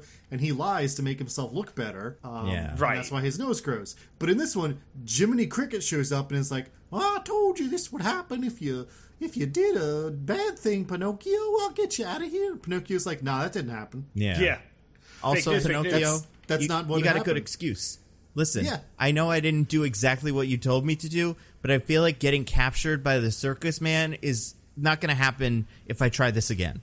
You know, these are extenuating circumstances. I don't need your "I told you so," as if this is one of those good old lessons. Don't ever go with the circus man, otherwise we'll put you in a little bird cage, okay? I don't need that, Jiminy Cricket. Get off your fucking high horse. But yeah, this is where we do the whole little thing with the nose, and yeah, it's weird.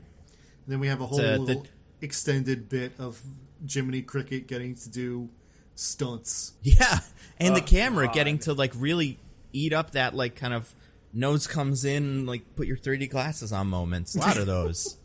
Way too many of those. We haven't really talked about this. Can I talk about I hate looking at Jiminy Cricket in this movie? Oh yeah, it's awful. We all do. I hate it. Right? It's His so little- unpleasant. His weird little layered face. It sucks. Yeah.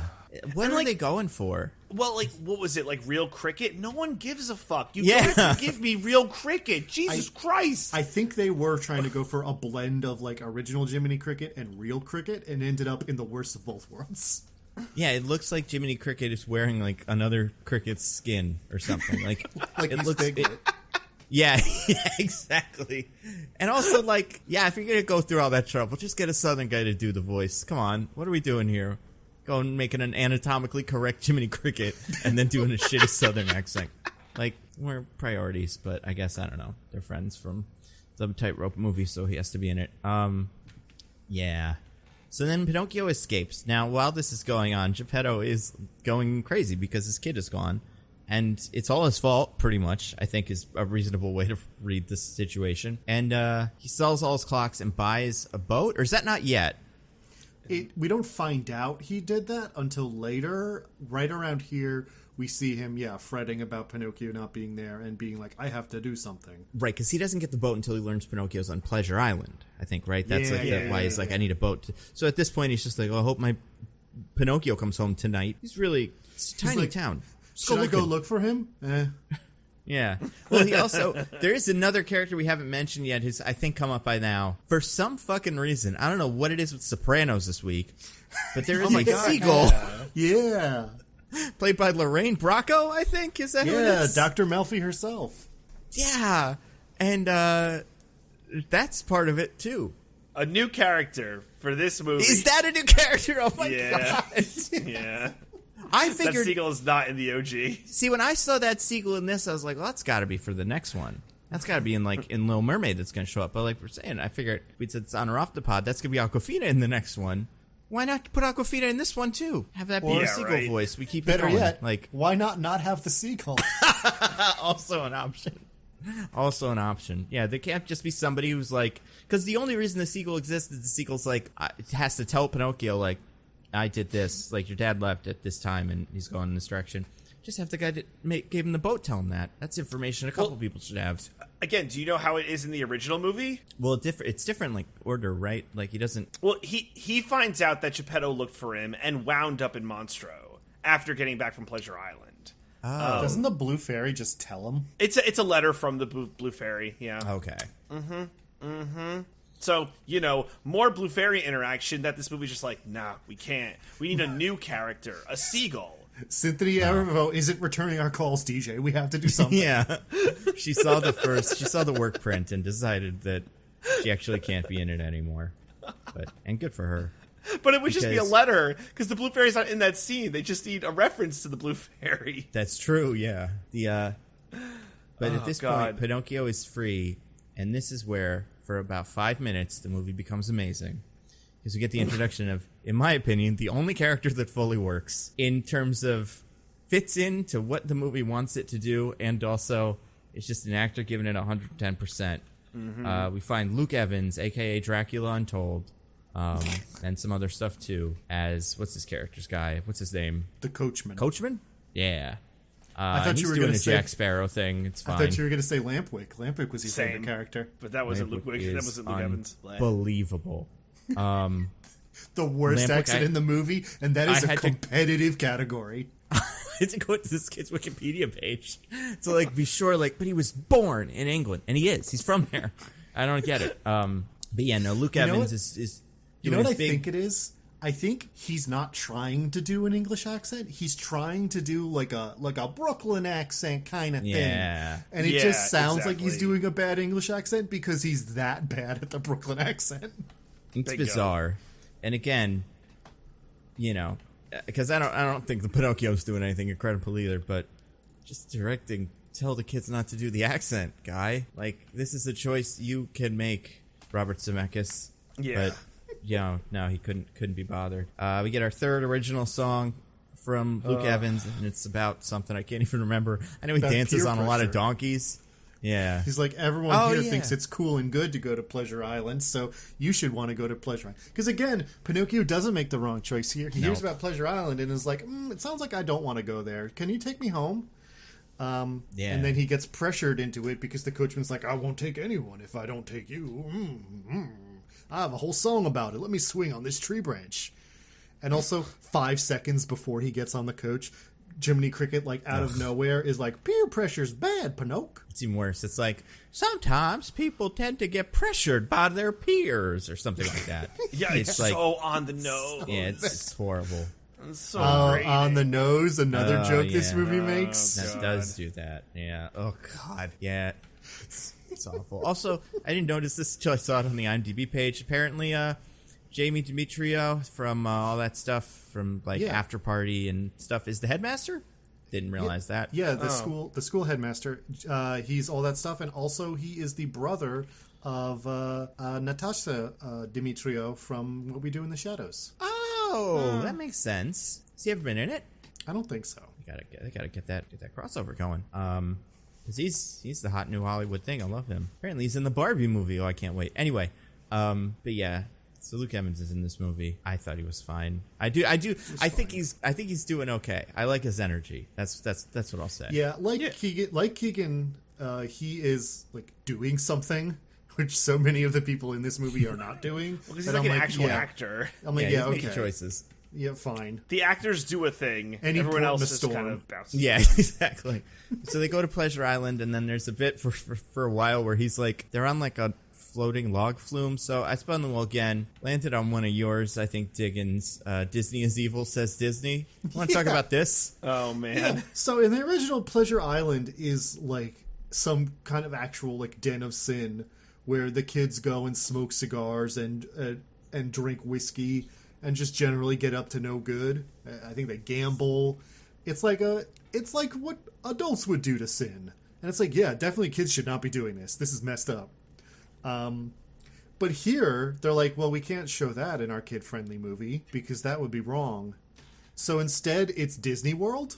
Mm-hmm. Like, for the first half of it, it's just Disney World, where they're like, have some root beer. Whoa, a crazy Ferris wheel that turns into a log flume. Look at all this candy you can eat.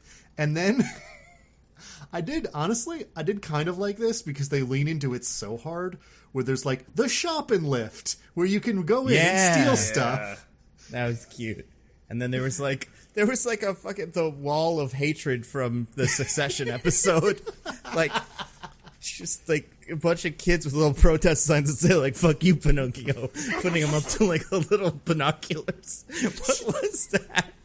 Like, kids like to be like, I like throw bricks at windows, I guess. I don't think they like to do that. To be fair, the brick window throwing was from the original movie. That is, yeah, I did have to check that one too. Yeah, but that's like, in this one, it's like a theme park attraction where they've set up a bunch of bricks and a window and be like, hey kids, if you want to, go break this window. That's what it's for. Right. Don't worry about it. And like, that's not bad. That's doing an amusement park ride. Yeah. Exactly, yeah. Yeah, and I also, mean, like, and... Did you notice? So there's... Because, as we said, this movie cannot stop being on the nose. There's one part he goes through that's like, it's the clock smashing tunnel. Everyone in here is smashing clocks. God. And then, in case you didn't get it, Pinocchio's like, but clocks are what my dad loves. Oh, no. Yeah, it's like, I don't think he likes clocks, Pinocchio. I think he likes your dead mom. Like, it's a different... Yeah, it's a metaphor, but these kids smashing these clocks is going to be the big of a deal to him. Yeah, I think he likes what the clocks represent, the specific clocks that he has. I don't think he has a general love of clocks. Also, maybe this is the town practicing to go fuck up Geppetto's clocks. Like, the next time they get an option. Just barnstorm, break all the windows, put up signs that say, like, Geppetto, the clocks suck, and then just smash them all. They're like, this motherfucker won't sell us his clocks. We'll fucking break his clocks. Yeah. That's where Chief of Coachman's is just training to fix the town. That's where the coachman's actually selling his donkeys, not to the salt mines, but to the townsfolk. So these donkeys are trained to smash any clock they see.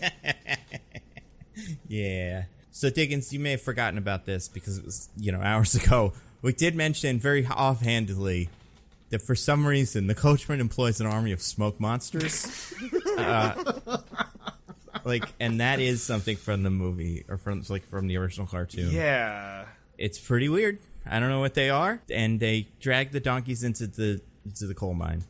That's their whole job. Or I guess put them in a thing. Like put them in like a cage. Yeah, it seems in the original that they're like denizens of Pleasure Island. Yeah, I will say in the original they're more just like big black kind of like bantha kind of not banthas. What's the other thing?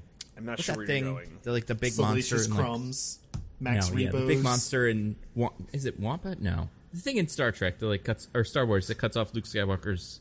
Like Luke Skywalker cuts its arm off in the snow. The Wampa. He's a Wampa. Okay, yeah. Like there's that thing. They're big and they're black, but they're not like it's the smoke. I don't think. Yeah, they're not smoke monsters. Were they just like, well, in the original movie they couldn't animate smoke, so this is clearly what they wanted. Yeah, so he's got a whole army of them. Now I don't know about you. Donkeys are pretty sick at doing coal mining, I guess. I also feel like smoke monsters would probably be better. Oh, salt mining? Oh, okay. Mm-hmm. Yeah. I'm not sure what the donkeys are doing in the salt mines. Or do they just use them to like haul the salt out after they mine it? Could they pull carts? They need carts, right? Maybe. Yeah. But this is the 1800s. People have invented like steam engines. I mean, that's what all the shit that they're driving in the amusement park must be powered by, I would assume. Another interesting differential point, this is like very minor, but in the original Pinocchio, it's a lot of different places the donkeys are being sent to. One of them is salt mines, but there's like one's like a carnival, one's like a like a farm. Like they're all different places. It's not just like we have one customer, fucking salt mines. So is this where all the donkeys of the world come from? Oh my this gosh. is where donkeys were invented? Yeah, I think so. Oh, go figure. And we got that awful scene where the kid turns into a donkey, and it's bad, and it's worse now because it's worse. Yeah, it's like a scary scene to begin with, and then it's even worse because the CGI is really bad. Yeah. Ugh. Yeah, that shit was horrible. Yeah, no fun. I forget how does he escape from this? Oh God, I know how. I want to talk about this because the coachman's ending line is my favorite line in the movie. Maybe. Yeah. Let's talk. Diggins, how does Pinocchio escape? Well, Jiminy Cricket shows up on Pleasure Island after floating across the ocean or whatever, and is like trying to get Pinocchio to leave. And this is in the original movie where they have a huge blowout because Pinocchio loves doing all those sins. He loves sin. Yeah, he does. And he's like, I don't want to listen to you, Jiminy Cricket. And Jiminy's like, fine, I'm going to leave. But then he finds out that the kids here turn into donkeys and the coachman sells them. He's like, oh no, I got to go save Pinocchio. In this one, he sees Pinocchio for 2 seconds, then finds out that they turn into donkeys and goes right into save Pinocchio mode, and they never have a fight. Yeah. Bad movie. Anyway, so Lampwick and his horrible accent turn into a donkey, and then the coachman shows up, and Pinocchio and Jiminy try to run away, and they succeed. They run away to the edge of a cliff, and then Jiminy's like, oh no, an edge of a cliff, we're doomed. And Pinocchio's like, nah, and then he jumps off and they're fine. Yeah. And it's like, why? I mean, I guess he's a puppet, so he doesn't have like internal organs to get hurt or anything. Right. But I don't understand why. What was your plan, Pinocchio? It was just like, no, I'm good. Jumps, totally fine. Oh yeah. I mean, it's not even just that. He has a whole plan to like underwater walks too. It's all very good. He's thought this through. For some reason, he doesn't know anything about anything. He barely knows the difference between words and his own name. But he has figured out, he devised a system by which to walk the briny depths like Davy Jones and the pirate, or not Davy Jones, like Barbossa? They do that at one point. Yeah, anyway. that's correct. So what is the coachman line that you love? 'Cause I can't remember what it is. The coachman like looks over at the cliff like, oh, I got away, and he's like, damn, I could have gotten so much money for a wooden donkey. Yeah. It's like, what? Why? I mean, it feels like a donkey that is in every way worse than a regular donkey. My guess is it never quits. You don't have to That's feed true. it. It just it's like the Energizer Bunny. Yeah, It's going. But it'd be a donkey the size of like a small child, because Pinocchio didn't seem to be growing when he was turning into a donkey. Right. that's true. And Pinocchio is markedly smaller than all the other children in a way that's like, if he gets turned into a boy, it's not gonna even out. Like, this is... I feel like Pinocchio's height is like variable during the movie. Like when he's with Geppetto, he's like a child height, and then he's with other children, he's like child height to the children. So either these children are Geppetto's height, or he's just radically altered his size. Yeah. So we did all that stuff, Pleasure Island, all that great stuff. I spun the wheel again. There's only 2 more things on the wheel. One of them, which I think we've maybe touched on, but we probably should get to, cricket feet. What's the story? I don't even remember what we were talking about here. Besides, I mean, I know what it is, but is it worse at specific points? For the sick perverts out there who are into this kind of thing, they made a movie for the sickos, finally. Finally. Hey, you have the hat, all right? I know. That was for nobody. Is any of this for anybody? You know? Yeah, good point. Why does anyone listen to us? It's mostly for Roger, I think is how this works. Yeah. I guess so. Roger, you've seen the photo, right? You know what we're talking about. Yeah. Anyway, so like I said, I hate looking at Jiminy Cricket. He sucks. His body is bad. And I think the worst single moment for me is quite early in the movie, actually, when he's like settling into sleep at Geppetto's workshop before Pinocchio's come to life. He's like getting cozy, and he flips his shoes off, and you see his disgusting little cricket feet. And they're like, it's so bad because his feet are kind of like human feet, but he has too few toes, and then his legs are like super thin cricket legs. So it's like these tiny little legs that then balloon up into these human feet, and it's something about it was viscerally disgusting to me. I mean, I get true. that, man. I It's totally very get upsetting. that. I had to choke back a vomit. Oh, God. This, like, affected you. Yeah. It's maybe in the top 10 worst things I've ever seen in my life. Speaking of that, one more thing on the wheel then. Spun the wheel. This is one from Diggins, and since we're kind of at the end, it's about the right time for it.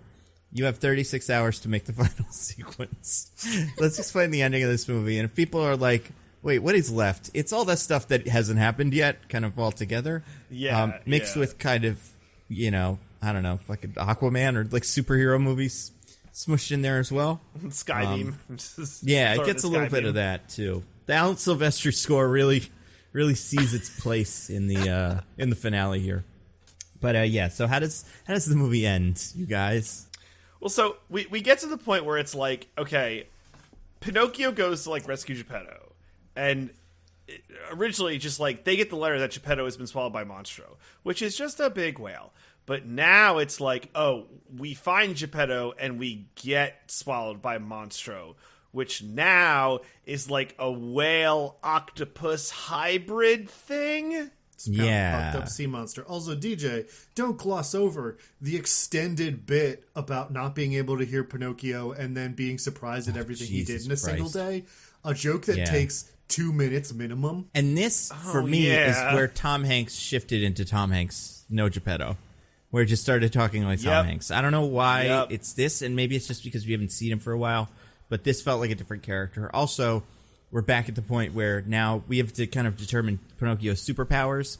So he can breathe underwater, he can float because he's wooden, and he also is able to like be an outboard motor if he wants. I don't know if he's done this yet. He does Dash from The Incredibles. Yeah. How? Oh, right, yeah, because he does what's it called when people do this, windsurfing or kite surfing or something to get there? Yeah, with a seagull, which is definitely not strong enough to carry even a light pine wooden puppet like that by a rope. Yeah, like they say, like, oh, well, it makes sense because he can float, and it's like, well, I guess, but that's not why he's. I mean, even if he was light can't enough, just walk on the water. A seagull is not going fast enough to do windsurfing. Yeah. Seagulls ain't that fast. It's pretty weird. So yeah, then he does that bit, that joke that they haven't earned, and then he gets eaten by Monstro. They all get eaten by Monstro. Everybody, including the cat and the fish, which another thing I had to check, happens in the original one. Yep. Which I'm like, leave them at home. They don't look great. We don't need them. Not Sophia the seagull. She doesn't get eaten, and in fact disappears from the movie. Yeah, oh no, I think she dies. I think she's stuck in the middle of his teeth or something. We're never going to see her again. But, yeah, they just get stuck in Monstro for like a couple of minutes and then leave. Yeah, he sets a fire in a monster's stomach with one of his superpowers that we found. Oh, yeah! This is a good sequence. He can shuffle his feet together so quickly that it starts a fire. Which, and friction. What's his name? Geppetto, at that moment, has resigned to dying in Monstro. Yep. Probably going to eat the cat and the fish at some point. Like, this is just his life now. He's going to do a castaway, basically, inside of the whale. And I hate this joke. Pinocchio's like, what's that, father? Also, we haven't said this. Pinocchio says father a lot, but like kind of like Damian Wayne says it, where it's like he's like a little, like he doesn't know his name is Geppetto or like dad or anything because he's just so proper and he was raised by a bunch of assassins. But with this, it's just like, call him something else. It's weird. It's weird to hear you say this. But, he says, like, who's the better line read on father, this kid or Pauly Shore? Pauly Shore. Oh, my God. I would love for them to redub this with Pauly Shore's lines. Like, how many cameos is it going to take to get Pauly Shore to read all the lines from this? And then we could just sub them into the movie. Oh, God. Because I feel like it's probably on Cameo. Internet, get on it now. Yeah. But then, what I think is really strange, or really bugs me, is Pinocchio's like, what's in those, father? And then Geppetto's like, you're not going to believe this, but whale oil. And it's like, shut up, movie. We're not having fun. This isn't fun for us. Just be done. And then they light the whale on fire and leave. But because it has to be Iron Man, they have a whole thing where, like, Pinocchio is using his body as a motor, and they're, like, flying away from the Monstro at great speed. It's insane. It is crazy. And Monstro is, like, laughing evilly as he chases them, like, I'm gonna kill these kids. Yeah. I just, like, at this point I was ready to be done, but also, this is one of the parts where the score really kicks in, and it's just so Let's go. Because it's portals again. Movie ends with Geppetto dies, which I'm like, yeah, all right, I can live with that. But then it turns out he gets blue fairy magic to death. Yeah, exactly. Look at all he's done. Look at the problems he has caused for the town. And also, like, one of the things that I can't get over about Pinocchio in this is I don't think in the original movie his son was killed, right? That's not a thing. He just wants to build a Pinocchio for fun. Mm-hmm. He just never had a kid, and he's lonely, and he's like, oh, I wish I could have a kid. So this is an insane way for him to deal with that in universe. Like, cool. I guess build a wife next. Like, keep going. It's true. This is a solution to your problem. Reasonable person would also, anybody would do this. As I said, don't move on. Don't accept anything. Just keep building family members until they live forever. Eventually build a wooden body for yourself and have the fairy put your spirit in the wooden body, and your puppet family lives forever. Absolutely. Yeah, and then you can make more puppets like Ultron and take over the world. Hey. Like, you make a puppet-making factory, get those smoke monsters involved. You could probably kill the whale and use it for something. There's so many things. Like, it's just find that little marionette girl that's your secret daughter, I think we decided, and, like, become a traveling partridge family. Like, it's just insane that is the way that this movie resolves. It's like, if you have lost your kid and wife, just keep making kids and wives, and then it'll probably work out, right? Like, go crazy, hoard all your cuckoo clocks, do whatever you want. He comes back to life. The movie ends. I had to watch the ending maybe 5 times. Or does it? Because it is insane. Wait, is there a post-credit scene? No. Sorry. I thought you were going to God. gloss over the greatest part of this movie. No, yeah.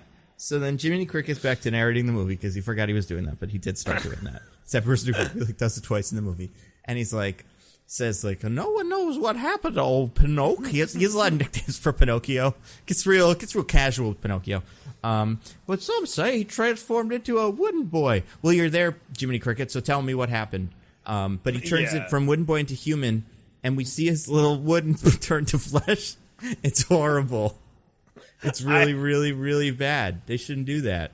So this whole time, I went to Michelle, all right, so we know how this movie ends. Are we going to get a full-blown CGI boy or, like, a boy actor to, like, you know, come in and, you know, be the boy? Like, what's going to happen? I wish we'd gotten a CGI boy. We almost did. We kind of do, we're but so I wish we got the full Mozzie, baby. Me too. Because, like, I don't know what Geppetto's old boy was like. Do we know what his old boy was like, what his name was? It's not like Pinocchio not 1, Pinocchio. right? That would be Definitely amazing if not it was. Chris Pine, that's probably... When Chris Pine died the first time, I imagine he looked like a normal kid. I do feel like Geppetto would walk into town with this thing and I'm really, oh no, get that out of here. Why are its eyes so big? What's going on with his nose? It's bad. It's all bad. Honest John would eat it, maybe. I don't know. But then... I can't breathe. So they tell us this, and they walk, and they turn it to movie. The movie turns it to book, because it started as book. And then Jiminy Cricket gets up and says something to the effect of, I guess we're done. Fuckers, goodbye. And then he salutes the camera, like, looks around, and then leaves. I just love the red, white, and blue, Nando. And this was what made me go like, well, I gotta go back and watch it, because this has to be in there. There's no way they'd come up with this for the movie, but it's not in the original. The original just ends with more Blue Fairy stuff. He gets a little medal, and then it ends. No salutes, no nothing. Well, Nando, we can't go around making movies now without letting people know how we feel about our hard-working boys overseas. Right? Do you think that's how it happened? They got a lot of money from, like, the government, and they got to the end, they were like, fuck, we forgot the F-22s. Oh, no, they're going to make us give it all back. It's going to look worse somehow. The application for DoD funding for all the Marvel movies, they accidentally slipped the Pinocchio application in there, too. And then it got approved, and they're like, oh, no, we have to find some way to work in military stuff now.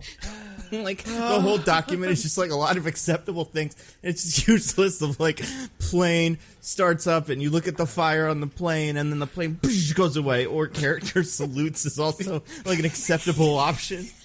As long as something happens on this list, you're good.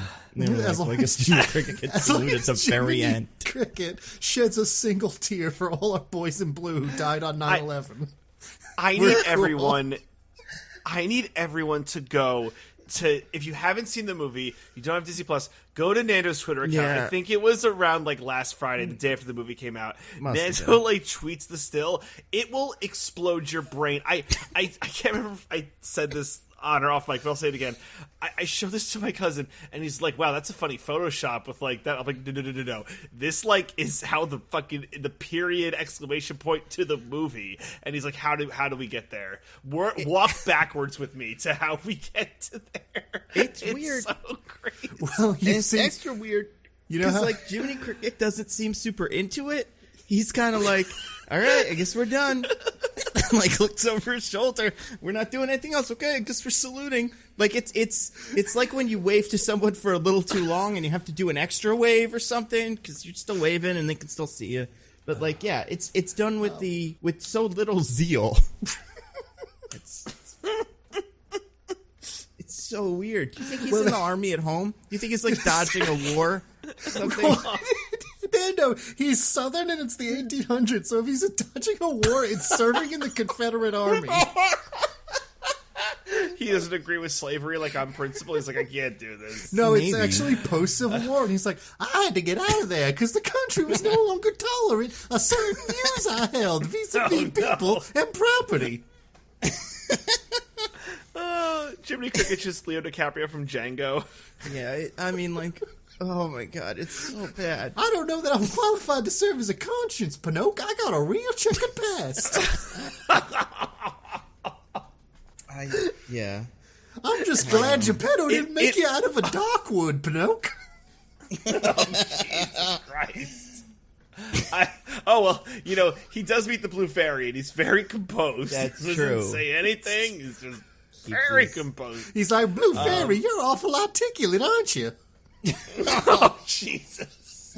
I do think something about it. I mean, it's weird because he seems like that, but he also seems like he seems like he could be faking the Southern thing because he's actually dodging an Italian war or something, and he wants to stay out of the radar there. Like, he does a bad accent. It's me, a little man from America. I'm not American. I mean, I'm not Italian. I'm full-blown American. He's like, actually, I support the Habsburg monarchy. I wouldn't want to fight against them. I think they deserve to have Milan. Thank God Diggins is on this show. I don't know what to do without you. I mean, this movie stinks, and the whole thing's bad, but this is the worst part for some reason. I don't know why.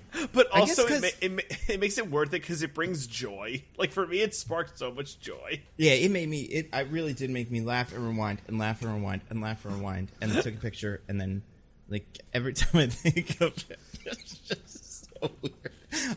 I don't know. Like, they're making the Little Mermaid one. Who do you think's going to salute in that? The crab? Oh, my God, Sebastian at the end. And I gotta say, it's been a wonderful journey with y'all. Support the troops. Yeah. I mean, or Aquafina, maybe. I don't know. We got a couple options there. What else is coming out? Mufasa Origin? Maybe, Prince Eric is going to be driving the ship to try to kill Ursula at the end. But then, like, someone taps his shoulder and he's like, no, let me. And a U.S. Marine in full uniform, like, dives in after her. And kills her, and they have a solemn funeral like that brave Marine saved all of our lives. I think if anything, they could do it like the Michael Bay Transformers movies where like we can't stop her, and like we can't, but they can, and they look up and it's a bunch of F-22s come and just blow the shit out of her, just explode her to a million pieces. Tyrese is there. It's gonna be good, but yeah, it's the worst part. I don't know why. The whole thing's bad, but that part is really bad. Look at the picture, and then it just ends. It's awful. Oh my God. Cat looks bad. I feel like I've said that before. It Yeah, doesn't look like a real cat. awful. It looks like a weird little munchkin cat, but it also looks like a big piece of CGI. It's so baffling because other than like a couple looks into the camera, this cat could so easily be a real cat. Yeah, it's not a special cat. Yeah. It doesn't do like backflips or anything. It doesn't interact with Jiminy Cricket or anything either. I feel like the fish could have been real fish. Like, fuck it. This movie didn't care enough to do the finer details and to just put salutes in at the end, because fuck it. Like, yeah, you have 36 hours to make a finale. It's like, just whatever. Yeah. I mean, The reason it's called that, by the way, is because these are the worst effects in the movie. It's like a friggin' theme park water slide pictures where they like to do a weird CGI backdrop on Tom Hanks, like, in a nondescript thing of water, and he's going like, whoa, whoa, just like to give you the impression that he's being rocked around by waves. It looks so bad. You can tell he's in a 4-foot pool. It's like, oh, I know he's in a 4-foot pool. He's not even The in illusion is water in shattered. some of them. It's like from the chest up of him, like waving his arms, like, oh no, it's a storm. oh my God. Oh man, this movie sucks so bad. You know what it reminds me of? It's crazy. It's a Disney movie with all of the money and resources in the world, and they made this. It makes me want to go back and watch the Lady and the Tramp one, because that's the other one that they put directly on Disney Plus, and nobody watched it. And like, God, I'd love to see this in a theater with a bunch of drunk fools, like just everybody having a blast. It's not as bad as this. As someone who saw it, like, it's bad. It's not as bad as this. Yeah, I Not heard that even one's close. mainly just kind of uninteresting. Exactly. Oh, okay. Yeah, right on the money. That makes sense. I was going to say, just we've been thinking so much of Justin Hammer. This does remind me of Justin Hammer, where he's like, I want cool drones that do cool shit. And the last minute he's like, they can't do cool shit. And he's like, well, what can they do? They could salute, I guess. And that's what he does. He just makes Jiminy Cricket salute at the end of the movie instead of doing cool shit. Oh my God, that's the problem. They put Justin Hammer in charge of this movie. Yeah, instead of putting him in the Thunderbolts, he's doing this instead. Yeah, that's why he's not in any new Marvel products. Gotta get their priorities sorted. Although, according to him in an interview today, while we were kind of off, he said he wants to be in one. And I don't know what's stopping them. Is there some sort of law that he can't be in them? Because they should just put him in one of them. A complete lack of interest on every single person on Earth in seeing Justin Hammer again. There's no person No. in the world Dozens who of us. cares about that character, who thinks he's cool and good and wants to see him again. It's a growing fan base, and he's going to take... He would be Wong if they gave him the opportunities Wong is given. Oh my God. He would hang out with Madison all day. Oh my God. He would strike out with Madison. It would be so funny. Like, just... I mean, that's kind of what Donnie Blaze does. It would be more of that, but yeah, it's always good to see someone completely bomb. I don't need to watch so shows that's the to whole see that, movie. Mando. Yeah. What'd you say? I don't need to watch shows to see people bomb. That's fair. Just looking. I mean, you watch this movie, and it was a bomb. I mean, it wasn't like this is. I think this is why when they canceled the Batgirl movie, I'm like, I get it. Sometimes it's better to not show the movie to people. Not that would have been this, but if Disney canceled this, I don't think any of us would have been like, no, you got to give us the Pinocchio movie nobody asked for. Yeah, it's right. like, this is a streaming movie that has no purpose. But we would. I think it still would have been like, oh, it's weird that they canceled it. Only if it then leaked out and we said, oh no. Yeah. Then we would be like, yeah, they made the right call. I think that's right. Oh man, yeah, it was pretty weird. So how about this? Where do you rank it on the Pinocchio 2022 movie power rankings? Oh God! So far, just these two. We don't even. Do we have a trailer for GDT? I don't think. I think we might have like a teaser or something, but nothing substantial. Where like shows the title or something. But yeah, so just these two that we have. This one, the Pauly Shore one. Which one is better or worse? Oh man! I mean, this one's so much worse, right? Is a dead heat. They're both so bad, but yeah, I think the Pauly Shore one gets points because it had no money and was made by some weird low rent Russian studio with everyone besides 3 characters being voiced by some Russian people. Yeah. And also, it's of a consistent quality. It's not bouncing around that's everywhere. True. It's like, oh yeah, it's this thing. It's really so consistent that sometimes the same animation happens a couple of times. It's a flip on a horse. Right. But my point is, like, it has low aims and fails to meet them, but it has so much less distance to fall than this movie does. Yeah. Yeah. I mean, like, I think this is, I mean, it's much worse. I think this is, because this might be also, I don't know about this, I have to really go back and think. Do we think this is the worst Disney live-action remake they've ever made? Oh. I can't commit, but I think it might be. I mean, a lot of the ones are just boring and uninteresting, but this fails Here we go. spectacularly. We got Lion King, Jungle Book, Cinderella, Dumbo. Dumbo's not great, but I didn't hate it, honestly, compared to this. Mulan, Beauty and the Beast, fine. Like all the ones I've named are like okay, mostly like unnecessary, but not actively making the whole thing worse. And I guess Mulan's pretty bad. There's some of them. Yeah, that one. I don't really like the Beauty and the Beast or the Lion King ones. I think they're kind of bad. Yeah, those stink. But yeah, they're not like disastrous the way this one is. Oh wait, how about Aladdin? That's another one. Forget about that. That one's pretty bad. Aladdin's really bad, but even then, it's like it's just above the line of disaster. Yeah, I do think this is the worst one. The only other ones I've never seen the Alice in Wonderland ones. Those look pretty awful. Oh yeah, but I saw maybe the first them. But one yeah, in a movie theater. Was it any good? It made a lot of money. I remember it was a huge hit. It was weird. But, I mean, if you're a teenager who likes Hot Topic Tim Burton aesthetics, you probably have a great time. That's fun. Yeah, like I think there are ways to do some of these like live action, like in Alice in Wonderland, like a Dumbo. It's like, all right, we're gonna like play around with the aesthetic and do something interesting or different. Like even like Jungle Book, which like tried to make it like more gritty and like what if like it really was like a Jungle Boy, right? But like some of these like Lion King, Mulan, it's just like the same shit but way worse. It's like there's no attempt at anything interesting. Oh yeah, I think Jungle Book is great. Like as a movie, that movie takes a pretty old kind of messy story, which is the old Jungle Book is classic, but like there is room to like say like let's tighten this bit up. Let's take this theme and put this here, And they could have totally done that with this. Like, there's so much fluff and so many things that, like, could coalesce in a different way, but they didn't do that. They just did the whole movie, but a little bit worse, like, with weird CGI. And, like, this is one of the only old ones, like, that's left.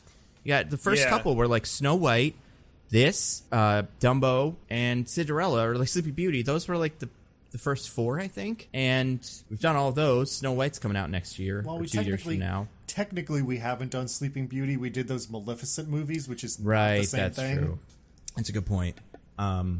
Speaking of Maleficent, I don't know if you've seen this.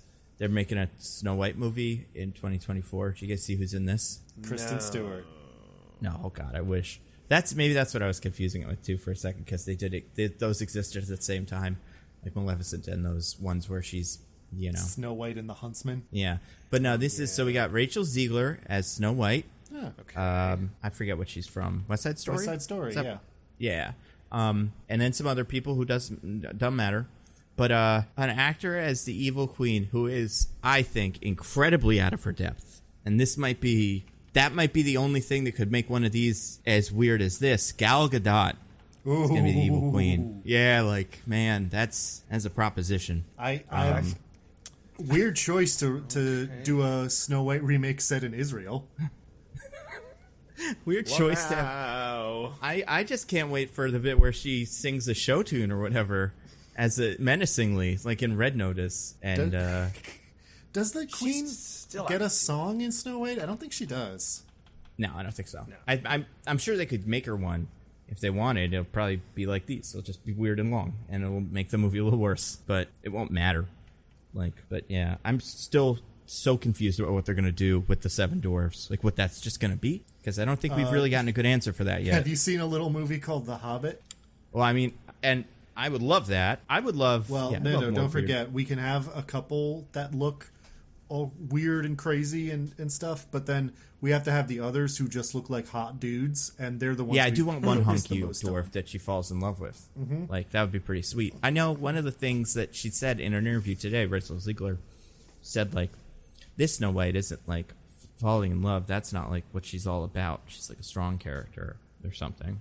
I mean, so that's not a great sign. The original Snow White isn't either. A prince just shows up at the end and she's like, "Oh, sick." Yeah. Right. Yeah, I don't know what to expect from this one, but this Snow White might be a little. That's maybe the contender. I feel like this Mufasa one will probably be fine because that's what the other ones were. Peter Pan and Wendy, that one might be weird, but yeah, I don't think we're gonna get a worse one of these until Snow White. Little Mermaid will probably be fine. Who's directing that? Actually, now that I'm thinking about it. Oh my God, Robert Zemeckis. No. Oh, if he's only. Back. He can't be stopped. Rob Marshall. Is he from stuff? I don't know. Doesn't sound like anything. I mean, that's a name, but Sounds familiar. It's a name. In Chicago, Into the Woods, directs musicals mostly. Mary Poppins. Apparently, Lin-Manuel is involved in this new one. of course. So. He has the Disney Life contract at this point. He's Yeah, he signed really his life does. away to them. Oh yeah, because Daveed Diggs is playing the crab. Oh, there you go. Okay. Great. Anyway, Is you he gonna guys. be Jamaican, or is it just gonna be like Daveed Diggs? I think I bet he'll do a voice. Okay. Because I feel like Daveed Diggs, as like presented, is too cool for Sebastian. Sebastian's Right. supposed to be like a worrywart, right? So Yeah, he's a stiff. I feel like he'll do a whole Yeah, character. Sebastian's Jacob a Tremblay narc. is. Yeah, that's Yeah, what it is. right? Jacob Tremblay is playing Flounder. That's something. Sure. Oh, gee willikers. Yeah, and then Aquafina I just is imagine Scuttle. that's what Flounder will be. Like, it's Yeah, based off no information. and Do then you think they'll make Flounder a photorealistic Flounder with his eyes on the same side of his body? Please. no, but please. but now I'm wondering, do you think he'll look like a Flounder but with Jacob Tremblay's face on it? Like, with these Disney live action movies, like, there's no consistent design. Like, all right, here's what we're gonna do. We're gonna make it look like this, but with this, or it's gonna look just like the old thing. It's so wishy-washy that, like, it could go any way, and yeah, it's not good. But so yeah, very excited for that. You guys, do you want to get to our classic segment? Would love that. No, because I want to keep talking about saluting, but yeah, I know we have to. Yeah. All great things must come Do you, to an end. do you guys want a few more racist Jiminy Cricket bits? Do Oh a my few God, more of dude. those. I think Jiminy Cricket is saluting us, the audience, for getting through the movie. Like, it's like I see what sacrifice you made, audience member, to try to think about this with your brain for an hour and a half. You could have done anything with these 2 hours, and this is what you Yeah. chose. You brave You'll soul. never get him back either. Yeah, exactly. We're like in the foxhole with Jiminy Cricket for 2 hours because he's telling us the story. So he is like a passive observer with us, seeing how bad it is. Yeah. Oh God! I mean, we never I feel like we very infrequently get a movie this bad. I'm sure one will come up. I mean, Black Adam's coming, right? That one could be it, maybe. Yeah. By the way, Well, Nando, haven't you heard that even though heroes don't kill people, he does? What if he did though? That would be pretty cool. Wouldn't That's it? going to Actually? sound That'd be pretty cool. really cool and interesting concept that no one's ever explored before. Yeah. So Nando, real quick, I know you brought it up, earlier. It's like, we're running out of these movies, but you did mention a movie earlier that's gonna be done with Emperor's New Groove. Oh, so wait till we get the realistic llama. Oh, I mean, like, sick. That would be fun though, because then you make the llama look like a person, and it looks weird, and it's part of it. Like, there's just choices. They got to make some choices, and this they didn't. They just did what the cartoon was. But like, yeah, you make him a mutant llama man, and that'd be awesome. Like, that'd be so fun to watch the llama, or make him a really good-looking CGI llama, like make it look like a llama, and just make him try to blend in with like a sun hat and a visor, and like just I'm ordering dinner, and it looks really funny. Like that'd be cool too. All good options. I don't know who our guy is, but we got to make this one quick. Talking about options, if they ever make like the Aristocats, that's the closest thing we'll ever get to a Cats. That's true. Finally get the butthole cut. So, yeah, I mean, I feel like there's a couple of cats. I mean, you got Aristocats, you got Lady and the Tramp, which we already did. I guess this is the main ones. I feel like there's another one. Oliver and Company, I guess, wasn't Disney. But yeah, we need. You know what we need? I mean, the thing that will really kill me is the Robin Hood Fox movie. That will break the whole world open. Do you think they're going to... I don't think we as a society can recover. Are they going to try to make him not sexy so people aren't attracted to him? Or are they going to try to make him sexier? I think they'll try to make him a la Zootopia. Sexier. It's a great question. Can they make him unsexy? What do you do with that? I mean, yeah, it's like the fox in this movie. It's like the least sexy fox ever. Yeah, I think even like the hardcore furries looked at this and was like, "Nah, I'm good." Yeah, they got plenty of other stuff. They don't have to scrub the bottom of the barrel anymore.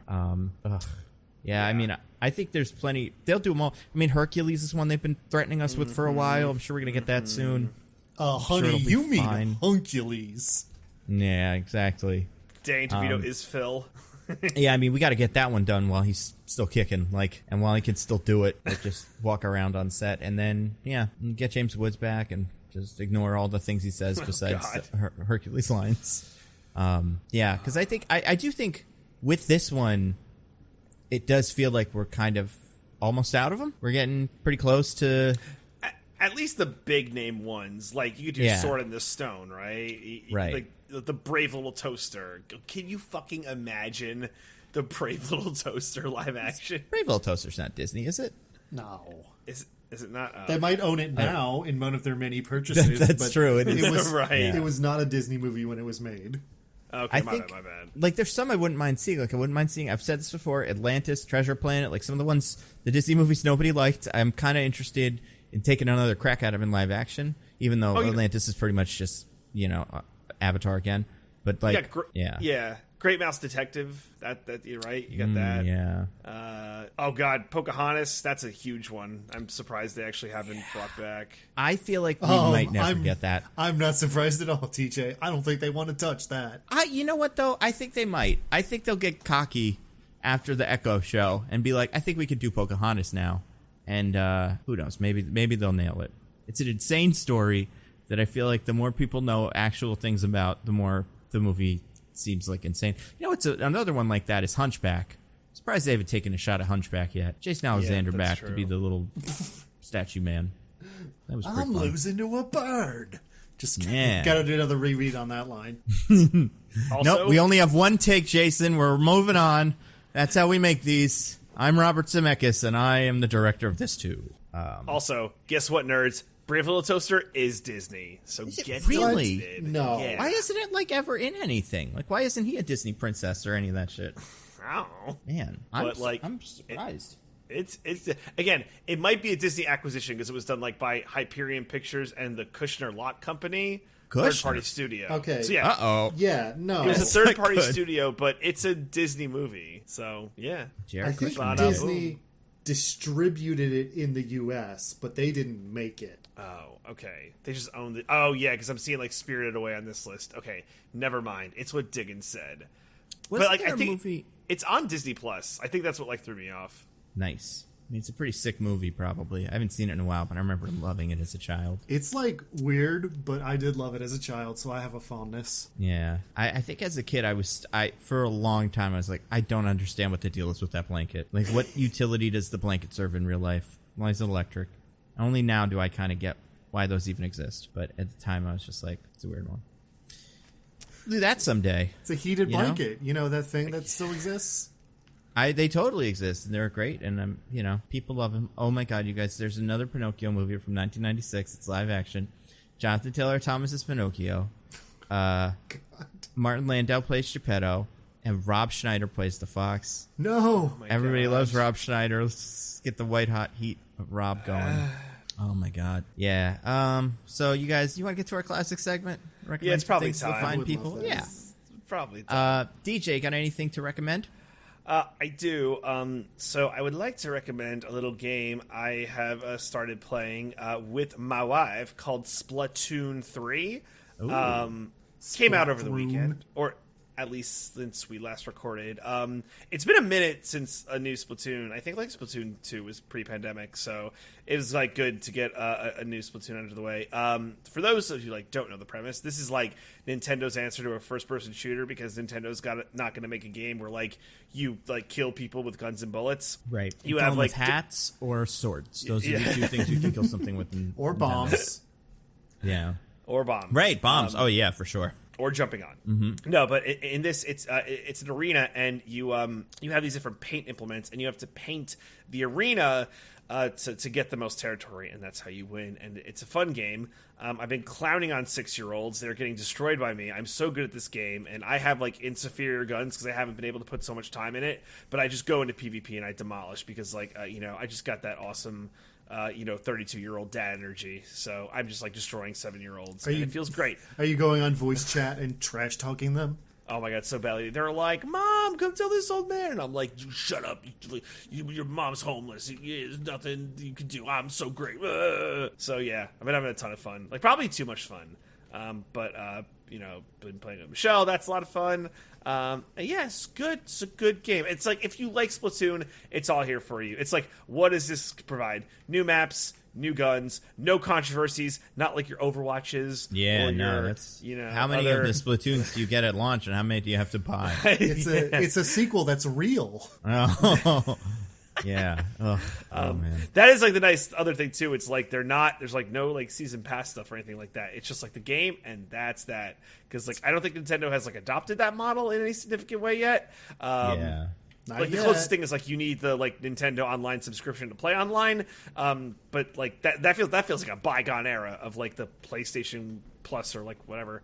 But yeah, it's good. It's fun. If you like Splatoon, you'll like this. It's a good sequel. I honestly hope they just keep cranking these out because they're like legit fun. So cool. Yeah. Diggins, what about you? You got anything to recommend? Yeah, I got two quick ones right now. One is I watched a movie since our last recording. An older movie, like from the 90s. It was actually the movie responsible for making Jet Li famous, Once Upon a Time in China. It's a Hong Kong, kung fu movie about, like, vaguely somewhere in the 19th century China. And Jet Li is this, like, kung fu master who runs a medical clinic in his hometown. But evil foreigners are coming and stealing all of their people to give them jobs in America. That makes sense. We do tend to do that. It's a very nationalist movie in ways that are sometimes kind of uncomfortable, because even though I completely understand, being anti-US and UK imperialism, the specific ways in which they express it feel like if an American was saying this would be really bad, where they're like, we have to take back our country from these people. Yeah. And I'm like, ugh. That feels bad. I get it, but but plot-wise, it's kind of a mess. There's a lot of subplots that kind of start and stop randomly, but Jet Li does punches real good. Hell yeah. Yeah, so like all the fighting in that movie is incredible. There's an ending sequence that's basically the joke I always make about a Jackie Chan movie, where they have a fight in a ladder factory. Ah, nice. So that's cool. Awesome. Nice. But yeah, so that's a really fun one if you want to just go watch an old school Hong Kong kung fu movie. Another rec I have, I'm upset that I'm wrecking this. No, you're not. I am. Guys, is it hold on, let me take. Is it that game DJ loves so much? that we used to wreck every couple of days? No. Gloomhaven? Is it that? No, it's not Gloomhaven. Yeah, Gloomhaven, baby. No. Is it Thor? No. Yeah, no, we already saw Thor. It is DJ related. Oh? Guys, I kind of like the Rings of Power. Let's fucking go. Let's fucking forgot about that. go. I'm going to be so right. I'm so Listen, right. it's not like the cultural zeitgeist greatest show ever that's going to sweep the nation. It's got a lot of weird problems and choices I don't love, but it's kind of fun if you're like into that Tolkien-esque fantasy. I think they get on some interesting things. Like Elrond's arc is kind of fun because it ends up with him. I mean, spoilers if you care. Real quick. If you do care, skip the next like minute or two. Elrond goes to see an old dwarf friend of his to like ask him for a favor, and he's like, "Oh, this guy loves me. It'll be fine." And when he shows up, Durand, the dwarf, is like, "Dude, it's been like 30 years. You missed my wedding. You missed the birth of my children. What are you doing here?" And it's like, "Oh yeah, elves are immortal, and that can make them kind of dicks about this sort of thing." That's fantastic. And then there's other elf stuff that's really weird. Like there's a subplot about a town watched over by elves, but they hate the elves. But the one elf security guard is like in love with one of the human women who also loves him. And it's like, I don't like any of this. This is all bad. But for the most part, it's kind of fun. It's extremely lavish. You can see, unlike Pinocchio, you can see where the money was spent. It's like 60 mil an episode or some shit like that. It's the most like crazy expensive TV show ever made. Jesus Christ. Or the most expensive single sense. season of a TV show ever made. That's wild. Yeah. And I'm just going to say what could beat that, but I don't think much could. yeah, it's, Stranger Things, maybe. Squid Game 2, maybe. But I don't know where they do get that money. Like Game of Thrones Amazon season is 8, the maybe. money. yeah, it's insane, Yeah. and it cannot possibly be a wise investment. But I will say it does at least translate to the show looking quite good. So yeah, it's Even with weird intro. well, that's actually not an intro. That was like an Entertainment Weekly promo that they made for some reason. Okay. Oh. The intro is a normal modern intro. You know, Okay, good. A normal Good. post Game of Thrones intro where you have this weird abstract thing happening for a little bit. Yeah. We love those these days, don't we, folks? So, having not seen Lord of the Rings, I plan on watching it, just I haven't gotten to it yet, and being behind on Hot D, I have heard some discourse on, like, there's this battle between, like, Hot D and Rings of Power, and, like, Rings of Power is, like, edging, like, winning in said race. I mean, well, Hot D pulled like- out its trump card this week. If you weren't on board then, you are going to be now. Or not, because it stinks. Have you watched it? I haven't been watching Hot D, so I No. can't weigh in, I'm afraid. Okay. You know, there's something that happens that is like, oh, right, this is what the show is. I forgot. And not a fan. Not a fan. Wish we could not do it. I was wondering about this, so have the three of us strayed from our roots? Because the three of us podcasting journey together began as After the Thrones. That's true. And The Ringer did bring back, I think they call it Watch the Thrones now, which is their post-Hot D show. And I'm like, oh, like, have we erred in not, like, going back to our roots? What you're saying is we should start our side podcast, Cold Takes on Hot D. Yeah. The problem is, I think the show is mostly boring, and I kind of watch it while I'm reading my phone. But like, we could do it on the Watch the Throne show, and that's what we could comment. Because remember, we would do all the bits on, like, them doing the map and, like, doing their bits. But, oh, man, I'm getting, like, all nostalgic about it. That's what We were like, all right, it's the map segment, everybody. Let's pull out our maps. This was the curse which originally blighted your listeners with me. That's right. Now look where we are. Yeah. Pinocchio. Pinocchio. My little boy, Pinocchio. But yeah, Hot D. Rings of Power is kind of good. I wouldn't say it's like great. If you're not generally interested in Tolkien-esque fantasy, it's probably not for you. But if you like that sort of thing, it's kind of fun. Nice. Nando, do you have any recs? I feel like I watched a bunch of stuff. I can't remember if I've wrecked it or not. Did I wreck Elvis on the show already? I don't think so, thought no. so. Okay, cool. maybe Don't watch it. It's not very good. I'm not wrecking it. I will say, no, it's fine. It's kind of interesting. The first 15 minutes of it are all you need to watch. Me and Hannah watched about that much, and that's all the part where he's like, you know, inventing the female orgasm on stage, and like, it's pretty funny, and like, it never gets better than that. So I would say you can watch about that much, and then, you know, maybe watch something else. To watch that, watched RRR again, which is obviously great. Noise. I've watched a couple things actually. I watched a new special on Netflix by Sam Morril, who I think is very funny. I forget what it's called. It's one of those like comedy specials. It's got a really benign name, like "No, You Go First" or something like that. But yeah, I think it's pretty funny. It's got a little bit of that, like I'm so edgy, but not very much, but just enough that if you hate that, you probably won't like it. But I think in general, he's got the right vibe, and it's like it's pretty good. So I've been watching a lot of that. Watched a lot of Community recently. I don't know why. Did you get ready for the movie? Yeah, and I guess like they've started putting the episodes online on like YouTube like. I have been seeing that actually. Yeah. Well, now that the Yahoo deal's finally over. Oh, maybe that is what it is. Jesus. Yeah, and it's good. Like I love Community. Remember that the last season was on Yahoo's streaming service? Mm-hmm. They thought they nailed it. They're like, we got Community. We're gonna be so fucking good. Honestly, I think season 6 ain't bad. Season 6 is the one because I also rewatched the Grifting episode with Matt Berry because I was like curious. I was like, oh, this one was funny, and it's hilarious. Like it's very silly. The whole thing is very like I think it got to a point of like absurdity that feels comfortable after 6 seasons. But like you just watch one and you're like, this is great. This is like there's nothing like this on TV. So I recommend that. I feel like I watched other stuff and like played other stuff, but I don't know what those things are. So I will just skip them unless I remember what they are. Oh, I guess like the other thing. Two things. I knew.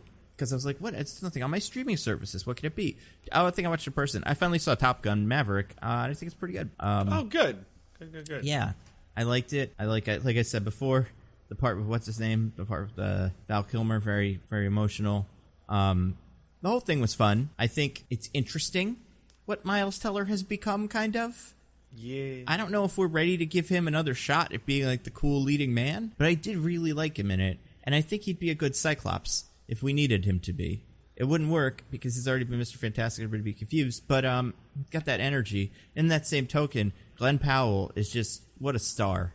I can't wait to see him in everything. You're right, so Nando. Good. Someone who's been cast in a Fantastic Four movie could never reinvent themselves as a different superhero. It is the rules. They can never. It's never been done. Never even once. I will say, I was very upset that Manny Jacinto was in the movie, clearly in the background, and I kept noticing him and going like, I think that's Manny Jacinto, or am I being like racist or something? But it was him, and he never does anything in the movie. Boo. It feels weird. I don't get it. Like, have you guys seen it? No. Oh, so the whole thing is like they get a bunch of pilots, and it's like there's a bit where all the pilots are coming in from far and wide. Top Gun Maverick. Yeah, the new one.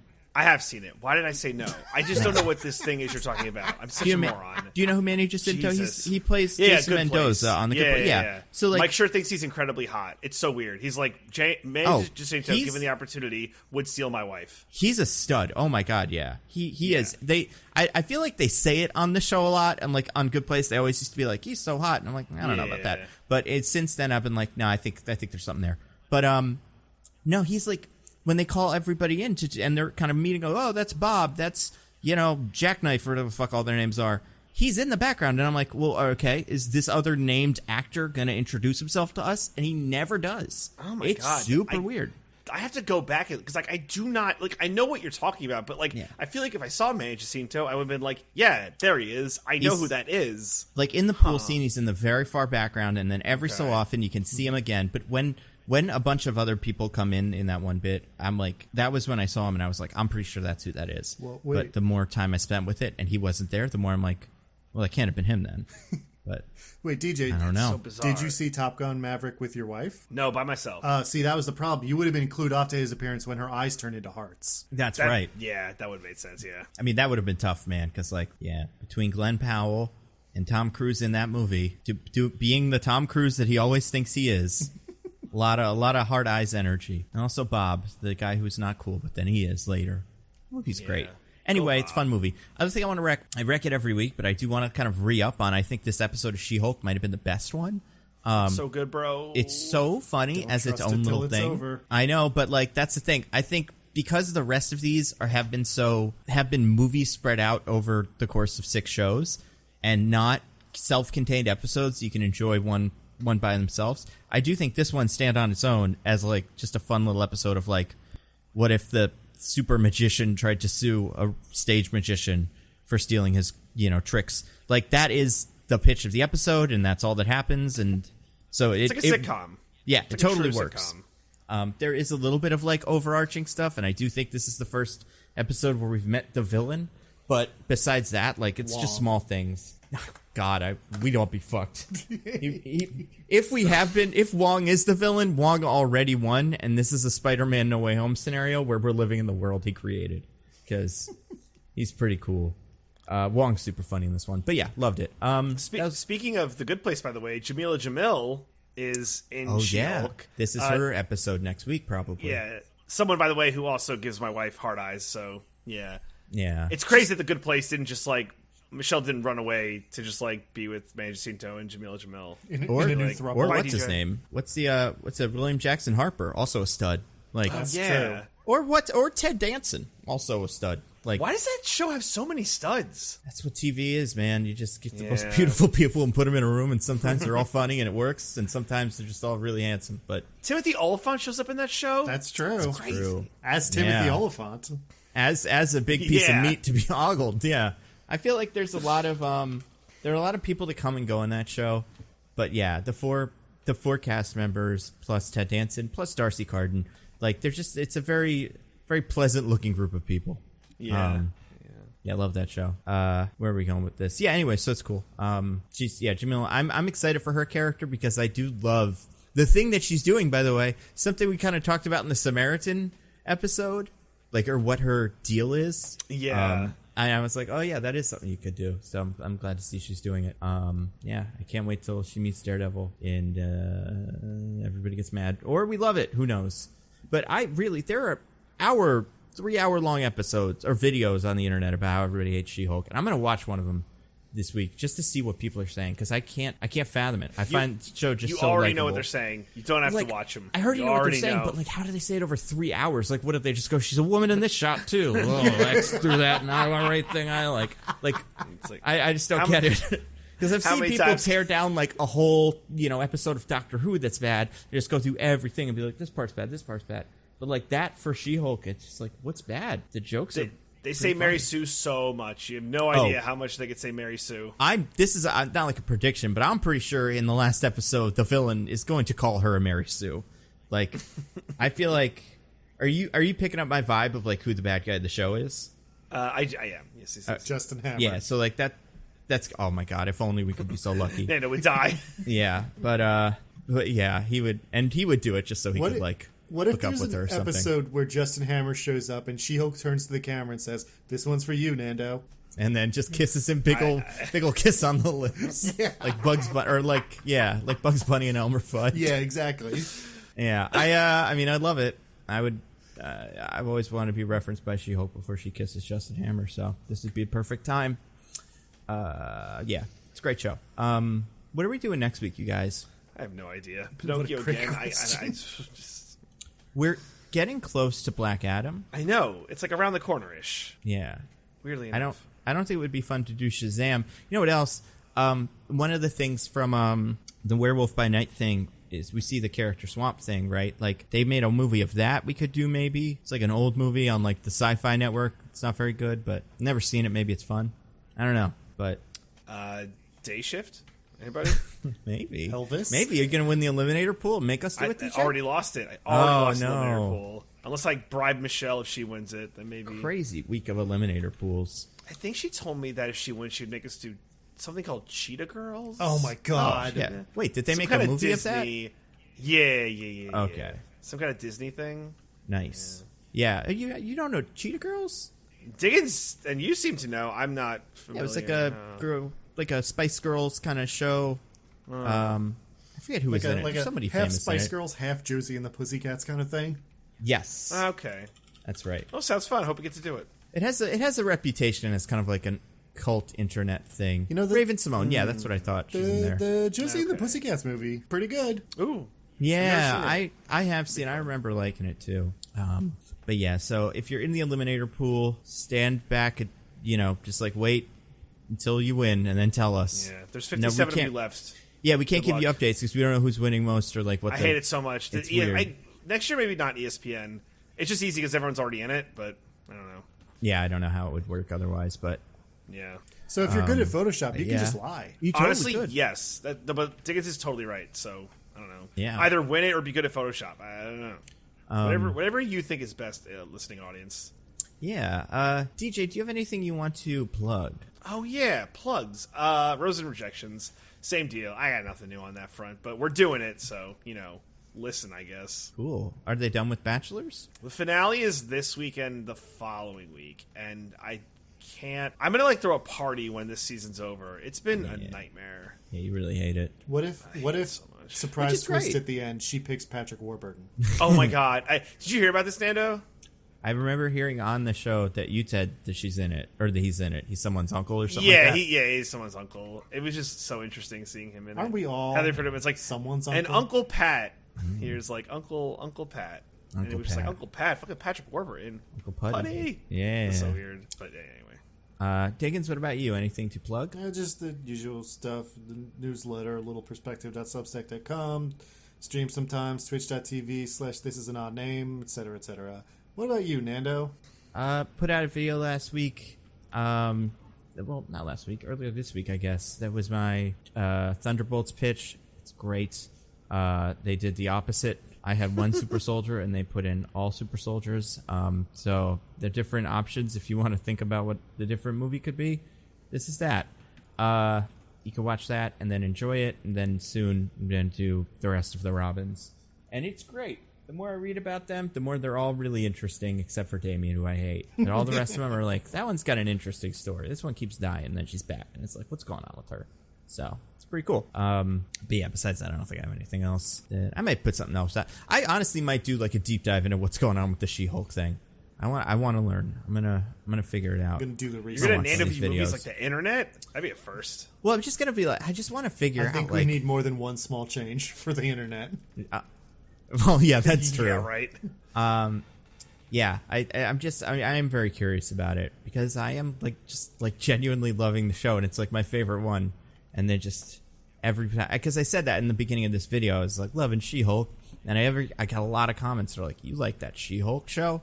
And I'm sure there's a lot of people in there that just hate women, but it's specific. It feels like it's more than like for Miss Marvel and stuff like that. I'm gonna figure out why. I'm gonna get to the bottom of this. Get back to me. Send me a good 3-hour video, or like I'll just watch yours. But I'm curious myself. Actually, I didn't realize there was this much hate. It's crazy. It's like a new cottage industry. It's become. Damn. It's the same way that like Brie Larson, every time she says anything, gets like a whole thing. There's that. If you Google She-Hulk show, or like on YouTube, search for it, and then you get past all the stuff that's like official stuff, it's just like video essays that are like her face and then the word terrible. It's like She-Hulk.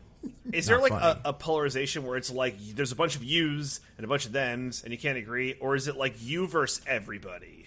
What do you mean? Like no one thinks it's good. Like it's just you and me, and that's it. We're the only two who think it's good.